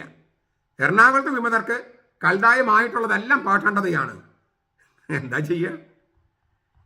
കപ്പച്ചൻ വൈദികനായ ഫാദർ ബെനഡിക്ട് വടക്കേക്കര 1995 തന്റെ ഗവേഷണ പുസ്തകം പ്രസാദനം ചെയ്തു. ആ ഗവേഷണ പുസ്തകത്തിന്റെ പേരിങ്ങനെയാണ്, origin of India's Saint Thomas Christians, a historical perspective. അതിൽ അദ്ദേഹം കുറിക്കുന്നു, മാർ തോമസ് ലീവ ക്രൈസ്തവ വിശ്വാസത്തിന് പ്രതീകമാണ്. അതിന് മാനിക്കയനെന്നോ നെസ്റ്റോറിയനെന്നോ വിളിക്കുന്നത് ചരിത്രത്തിനോ പാരമ്പര്യത്തിനോ നിരക്കുന്നതല്ല. അദ്ദേഹത്തിന്റെ ഡോക്ടറൽ തീസിസിൽ പേജ് 408. മലയാളം അറിയാത്ത എറണാകുളം വിമത വൈദികർക്ക് വേണ്ടിയിട്ട് ഞാൻ ഇംഗ്ലീഷിൽ പറയാം. These St. Thomas Cross were revered because they were expressions of their Christian faith. Labeling it Manichaean or Nestorian finds justification neither from tradition nor from history. The St. Thomas Cross continued to be rightly venerated as it is the most ancient Christian emblem as yet discovered in India. Benedict Vadakkekara, origin of India Saint Thomas Christians, historiographical critic, New Delhi, 1995, page 408. പറഞ്ഞല്ലോ, 1974 ആദ്യമായി Mar Thomas ലീവ മാനിക്കയനാണെന്ന ആരോപണം PV Mathew ആരോപിച്ചത്. Literature വീണ്ടെടുക്കൽ നടക്കുന്ന കാലയളവിൽ അത് അട്ടിമറിക്കുകയായിരുന്നു ഈ PV മാത്യുവിന്റെ ലക്ഷ്യം. 1991 PK Mathew അത് ഏറ്റുപിടിച്ചു. ചരിത്രപരമോ പുരാവസ്തുപരമോ ആയ യാതൊരു തെളിവോ അടിസ്ഥാനമോ ഇല്ലാത്ത വെറും ഭാവന സൃഷ്ടിയായിരുന്നു ഇവരുടെ ആരോപണം. സുറിയാനി കത്തോലിക്ക സഭയിലായിരുന്നു കൊണ്ട് അതിന്റെ പൈതൃകത്തെ പല്ലും നഖവും ഉപയോഗിച്ച് നശിപ്പിക്കാൻ ശ്രമിച്ചുകൊണ്ടിരുന്ന സത്യദീപവും ഇത് പ്രചരിപ്പിക്കാൻ, അതായത് ഈ PV മാത്യുവിന്റെയും PK മാത്യുവിന്റെയും ഭാവന സൃഷ്ടി പ്രചരിപ്പിക്കാൻ സകല പണവും കഴിവുകളും ഉപയോഗപ്പെടുത്തി. എന്നാൽ അക്കാലത്ത് തന്നെ ഇതിനോട് പ്രതികരിച്ചുകൊണ്ട് അന്നത്തെ തലശ്ശേരി മെത്രാൻ പുറപ്പെടുവിച്ച ഇടയ ലേഖനം അത് ഞാൻ വായിക്കാം. മാർത്തോമ കുരിശിനെ എതിർക്കുന്നവർ അതിന് കാരണമായി പറയുന്നത് ഇത് മാനിക്കയൻ കുരിശാണ് എന്നാണ്. ഈ വാദം സത്യത്തിന് നിരക്കാത്തതും ഭാവന സൃഷ്ടിയുമാണ്. വളരെ കാലമായി നമ്മുടെ സഭയിൽ നിലവിലുണ്ടായിരുന്ന ഈ കുരിശിനെ പറ്റി ഇങ്ങനൊരു വാദഗതി കേട്ടു തുടങ്ങിയിട്ട് കുറച്ചു കാലമേ ആയിട്ടുള്ളൂ. മാനിക്കയിസം എന്താണെന്ന് അറിഞ്ഞെങ്കിലേ ഈ വാദഗതിയിലെ കഴമ്പില്ലായ്മ മനസ്സിലാകൂ. 3-ാം നൂറ്റാണ്ടിൽ പേർഷ്യ ജീവിച്ചിരുന്ന മാനി എന്നൊരാൾ പ്രചരിപ്പിച്ച പ്രസ്ഥാനമാണ് മാനിക്കയിസം. 7-ാം നൂറ്റാണ്ടോടെ അത് അപ്രത്യക്ഷമാവുകയും ചെയ്തു. മാനി ജയിലിൽ കിടന്ന് മർദ്ദനമേറ്റാണ് മരിച്ചതെന്ന് ചരിത്ര രേഖകളുണ്ട്. മാനിക്കയൻ മതവും കുരിശുമായി എന്തെങ്കിലും ബന്ധമുള്ളതായോ മാനിക്കയൻ മതക്കാർക്ക് കുരിശുണ്ടായിരുന്നതായോ ഈ മതത്തെക്കുറിച്ച് ഔദ്യോഗികമായി പ്രതിപാദിക്കുന്ന ഗ്രന്ഥങ്ങളിലൊന്നും കാണാൻ കഴിഞ്ഞിട്ടില്ല. Encyclopaedia Britannica, new Catholic encyclopaedia തുടങ്ങിയ വിശ്വവിജ്ഞാന കോശങ്ങളിലും സാക്രമെന്തം മുന്തി പോലെയുള്ള അംഗീകൃത ദൈവശാസ്ത്ര ഗ്രന്ഥങ്ങളിലും മാനിക്കേശത്തിൽ കുരിശുണ്ടായിരുന്നതായോ അതിന് ദൈവശാസ്ത്രമുള്ളതായോ കാണുന്നില്ല. അതുപോലെ മാർത്തോമ ക്രിസ്ത്യാനികൾക്ക് മാനിക്കേയസവുമായി ബന്ധമുള്ളതായി ചരിത്രരേഖകൾ ഒന്നും തന്നെയില്ല. 16-ാം നൂറ്റാണ്ടിൽ വന്ന മിഷണറിമാർ ഇവിടുത്തെ സഭയിൽ നെസ്റ്റോറിയൻ പാഷാണ്ടത് ആരോപിച്ചെങ്കിലും മാനിക്കയൻ സ്വാധീനത്തെപ്പറ്റി ഒരിക്കൽ പോലും പറഞ്ഞിട്ടില്ല. കുരിശിൽ കാണുന്ന പാഹ്ലവി ഭാഷയ്ക്കും മാനിയുമായി ബന്ധമില്ല. ഈ കുരിശിൽ എഴുതിയിരിക്കുന്നത് നമ്മുടെ കർത്താവ് ഈശോ മിശിഹായുടെ കുരിശിലല്ലാതെ മറ്റൊന്നിലും പ്രശംസിക്കാൻ എനിക്ക് ഇടയാകാതിരിക്കട്ടെ എന്നാണെന്ന് ഭാഷാ പണ്ഡിതരും പുരാവസ്തു ഗവേഷകരും രേഖപ്പെടുത്തിയിട്ടുണ്ട്. ഈ വാക്യം വിശുദ്ധ പൗലോസ് ഗലാത്യക്കാർക്ക് എഴുതിയ ലേഖനം 6-ാം അധ്യായം 14-ാം വാക്യമാണ്. അടിസ്ഥാനരഹിതമായ വാദമുഖങ്ങൾ കെട്ടിച്ചമച്ച് സാധാരണ വിശ്വാസികളെ തെറ്റിദ്ധരിപ്പിച്ച് ഈ സ്ലീവ മാനിക്കയനാണെന്ന് പ്രചരിപ്പിക്കുന്നത് സത്യദീപം 1992 സഭയിൽ ഭിന്നതയും അന്തഛിദ്രം ഉണ്ടാക്കാനാണെന്ന് നമ്മൾ തിരിച്ചറിയണം. ഞാൻ ഒരു കാര്യം കൂടി, ഇതാണ് തലശ്ശേരി മെത്രാൻ അന്ന് ഈ 98-92 കാലയളവിലൊക്കെ ഇങ്ങനെ പ്രശ്നങ്ങൾ വന്നപ്പോൾ അതിന് പ്രതികരിച്ച് ഇടയലേഖനം എഴുതിയത്. അദ്ദേഹം പറഞ്ഞത്, തലശ്ശേരി മെത്രാൻ പറഞ്ഞത്, സഭയിൽ ഭിന്നതയും അന്തഛിദ്രവും ഉണ്ടാക്കാൻ. ഞാൻ കുറച്ചുകൂടി കടത്തി പറയാണ്, ശരിക്കും ശീഷ്മ സൃഷ്ടിച്ച് ഭിന്നിച്ചു പോകാൻ ഈ സുറിയാനി കൽദായ കത്തോലിക്ക സഭ എന്ന സീറോ മലബാർ സഭയെ തീർത്തും നശിപ്പിച്ചെടുക്കാൻ കൊട്ടേഷൻ വാങ്ങിച്ചിരിക്കുന്ന ആളുകളാണ് എറണാകുളം അങ്കമാലി അതിരൂപതയിലെ വിമത വൈദികര്, അൽമായ മുന്നേറ്റ ഗുണ്ടകള്. ഞാനിത് ആവേശത്തിന്റെ പുറത്ത് പറയുന്നതല്ല, ഇതാണ് സത്യം. അതിനാൽ എറണാകുളം അങ്കമാലി അതിരൂപതയിലെ വിശ്വാസികള്, സത്യവിശ്വാസികള് ഇവരെ എതിരിടാനുള്ള മാർഗങ്ങൾ ആലോചിക്കണം. നിങ്ങൾ വിചാരിച്ചാൽ, ഞാൻ വിചാരിക്കുന്ന ഒരൊറ്റ ദിവസം മതിയാവും നിങ്ങളുടെ പള്ളിയിലെ പ്രശ്നം തീരാൻ. ആ ഇടവക്കാർ സംഘടിച്ചാൽ ഒറ്റ ദിവസം മതി ഓരോ സ്ഥലത്തും പ്രശ്നം തീരാൻ. നിങ്ങൾ കൂരിയയിലുള്ള നമ്മുടെ അച്ഛന്മാരോടും ബോസ്കോ പിതാവിനോടും പറയണം, ഞങ്ങൾ റെഡിയാണ്, നിങ്ങൾ ശരിയായ നടപടിയിൽ എടുത്തോ, ഞങ്ങൾ സപ്പോർട്ട് തരാമെന്ന് നിങ്ങൾ പറഞ്ഞു നോക്കിയേ. എത്ര പെട്ടെന്ന് പ്രശ്നം തീരുമെന്ന് ഞാൻ കാണിച്ചു തരാം. സ്വന്തം സഭയ്ക്കെതിരെ, സഭയുടെ ഔദ്യോഗിക ചിഹ്നത്തിനെതിരെ ഇത്രമാത്രം അധപതിച്ചതും കെട്ടിച്ചമച്ചതുമായ ആരോപണങ്ങൾ ഉന്നയിക്കുന്ന എറണാകുളം അങ്കമാലി അതിരൂപതയിലെ വിമത വൈദികര്, അൽമായ മുന്നേറ്റ ഗുണ്ടകള്, അവരെതിരിടാൻ നമ്മൾ തയ്യാറാകണം. അശേഷം സഭാസ്നേഹമില്ലാത്തവരെ നമ്മൾ നേരിട്ടേ പറ്റൂ. എങ്ങനെയെങ്കിലും സഭയെ ഭിന്നിപ്പിച്ച് ശീഷ്മയുണ്ടാക്കുക എന്ന് തന്നെയാണ് അവരുടെ ഉദ്ദേശം. യാക്കോബായ ഓർത്തഡോക്സ് സഭകള് ഒന്നിക്കാനുള്ള ശ്രമങ്ങൾ നടത്തുകയാണ് ഇപ്പോൾ. ഇവര് എങ്ങനെയെങ്കിലും ഭിന്നിപ്പിക്കാനുള്ള പൈശാചിക വഴി തേടുകയാണ്. അതിനെ ഞാൻ ആവർത്തിക്കുക, എറണാകുളം അങ്കമാലി അതിരൂപതയിലെ ഓരോ അൽമായനും അൽമായ കുടുംബങ്ങളും നിങ്ങളൊന്ന് ഒരുമിച്ച് വരിക. അവർക്ക് നിങ്ങളൊന്നും ചെയ്യാൻ കഴിയില്ല. നിങ്ങൾ അങ്ങനെ പേടിക്കരുത്. ഇനി പേടിച്ചാൽ നിങ്ങളുടെ വിശ്വാസത്തെ ചോദ്യം ചെയ്യപ്പെടും. നിങ്ങളുടെ വിശ്വാസം മാത്രമല്ല, ഈ ഊറ്റം കൊള്ളുന്നുണ്ടല്ലോ നമ്മുടെ സഭയുടെ പാരമ്പര്യം, അത് തെളിയിക്കാനുള്ള ഒരു അവസരം, സുവർണ അവസരം കർത്താവ് തന്നിരിക്കുക. കർത്താവിനോടും അവന്റെ സഭയോടും മാർപ്പാപ്പയോടും സഭാ നേതൃത്വത്തോടും നിങ്ങളുടെ കൂറും വിശ്വാസവും പുലർത്താനുള്ള ഒരു സുവർണ അവസരമാണ് നൽകപ്പെട്ടിരിക്കുന്നത്. അതുകൊണ്ട് ഈ ഡിസംബർ 18 മാർത്തോമാ ശ്ലീഹായുടെ അത്ഭുത ശ്ലീഹയുടെ തിരുനാൾ ആഘോഷിക്കുന്നതോടെ നമ്മുടെ ഇടവകയിൽ ഇതിനെതിരെയുള്ള, സഭയ്ക്കെതിരെയുള്ള പ്രവർത്തനങ്ങൾ അവസാനിപ്പിക്കാൻ ഞാൻ മുന്നിട്ടിറങ്ങുമെന്ന് ഓരോ അൽമാനും തീരുമാനിക്കും. ഓരോ ഇടവകയിലും ഞാൻ കാണിച്ചു തരാം അത്ഭുതങ്ങൾ. അത്ഭുത ശ്ലീഹ നമ്മുടെ ഇടവകയിൽ വരുന്നത് ഞാൻ കാണിച്ചു തരാം. നമ്മൾ ഉയർത്തെഴുന്നേൽക്കണം. അൽമായ മുന്നേറ്റക്കാരുടെ ഗുണ്ടാവിളയാട്ടം അവസാനിപ്പിക്കാൻ സത്യവിശ്വാസികളായ അൽമായര് മുന്നിട്ടിറങ്ങണം. ഒരൊറ്റ ദിവസം ഇനി ഒരു അൽമായ മുന്നേറ്റ ഗുണ്ടയും ഞങ്ങളുടെ പള്ളി കോമ്പൗണ്ടിൽ കടക്കാൻ പാടില്ല. മാർപ്പാപ്പയും സഭയും അനുസരിക്കാത്ത ഒരു അച്ഛനും ഇവിടെ കുർബാന അർപ്പിക്കാൻ പറ്റില്ല. നിങ്ങൾ തീരുമാനം എടുത്ത് നോക്കൂ. ഓർക്കുക, ഓരോ ഇടവകയിലും സഭ പ്രതിസന്ധി നേരിട്ടപ്പോഴൊക്കെ അൽമായ നേതൃത്വമാണ് മുന്നിട്ടിറങ്ങിയിട്ടുള്ളത്. സഭ അഭിമാനപൂർവ്വം അവരെ സ്മരിക്കുകയാണ്. പിന്നെ ഞാൻ തുടക്കത്തിൽ പറഞ്ഞതെന്ന് ആവർത്തിക്കുക, ഞാൻ ഈ മാർത്തോമാ ശ്ലീഹായെക്കുറിച്ച് കുറേ കാര്യങ്ങൾ പറഞ്ഞു. നിങ്ങൾ പല പ്രാവശ്യം കേൾക്കുമെന്ന് ഞാൻ പ്രതീക്ഷിക്കുന്നു, പഠിക്കുമെന്ന് പ്രതീക്ഷിക്കുന്നു. നിങ്ങൾക്ക് ഇതേക്കുറിച്ച് ബോധ്യം വന്നെങ്കിൽ ഈ വീഡിയോ പ്രചരിപ്പിക്കുന്നതിലൂടെ നിങ്ങൾ സുവിശേഷ പ്രഘോഷണം നടത്തുകയാണ്. നിങ്ങളുടെ സഭാസ്നേഹവും ദൈവസ്നേഹവും പ്രഘോഷിക്കപ്പെടുകയാണ്. അങ്ങനെ നിങ്ങളെല്ലാവരും കർത്താവിന് സുവിശേഷം പ്രഘോഷിക്കുന്ന പ്രക്രിയയിൽ ഈ സുവിശേഷ പ്രഘോഷണം കൊണ്ടാണ് തിന്മയെ നമ്മൾ നശിപ്പിച്ചെടുക്കേണ്ടത്. നന്മ കൊണ്ട് തിന്മയെ കീഴടക്കുക. ഈ മാർത്തോമാ ശ്ലീഹായെക്കുറിച്ചുള്ള ഈ സുവിശേഷ പ്രഘോഷണം എന്ന നന്മയിലൂടെ അതിനെതിരെയുള്ള തിന്മ കീഴടക്കാൻ നിങ്ങൾക്ക് കഴിയും. നിങ്ങൾ ഈ വീഡിയോ പരമാവധി പ്രചരിപ്പിക്കുക. എല്ലാ വീടുകളിലേക്കും എത്തട്ടെ, എല്ലാ ജനങ്ങളിലേക്കും എത്തട്ടെ. അപ്പോൾ ശ്ലീഹ വിജയിച്ചു നിൽക്കുന്നത് നമ്മൾ കാണും. നമ്മുടെ സഭ വിജയിച്ചു നിൽക്കുന്ന നിങ്ങൾ കാണും. അത് നിങ്ങൾ കൊടുക്കേണ്ടി വരുന്ന വില വളരെ വലുതാണ്. അത് കൊടുക്കാനാണ് ഞാൻ നിങ്ങളെ ആഹ്വാനം ചെയ്യുന്നത്. കർത്താവ് നമ്മുടെ കൂടെ ഉണ്ടാകട്ടെ. തോമസ് ശ്ലീഹ നമ്മുടെ കൂടെ ഉണ്ടാകട്ടെ. നമ്മുടെ കർത്താവ് ഈശോ മിശിഹായുടെ കൃപയും പിതാവായ ദൈവത്തിന്റെ സ്നേഹവും പരിശുദ്ധാത്മാവിന്റെ സഹവാസവും നാം എല്ലാവരോടും കൂടി ഉണ്ടായിരിക്കട്ടെ, ഇപ്പോഴും എപ്പോഴും എന്നേക്കും. ആമേൻ.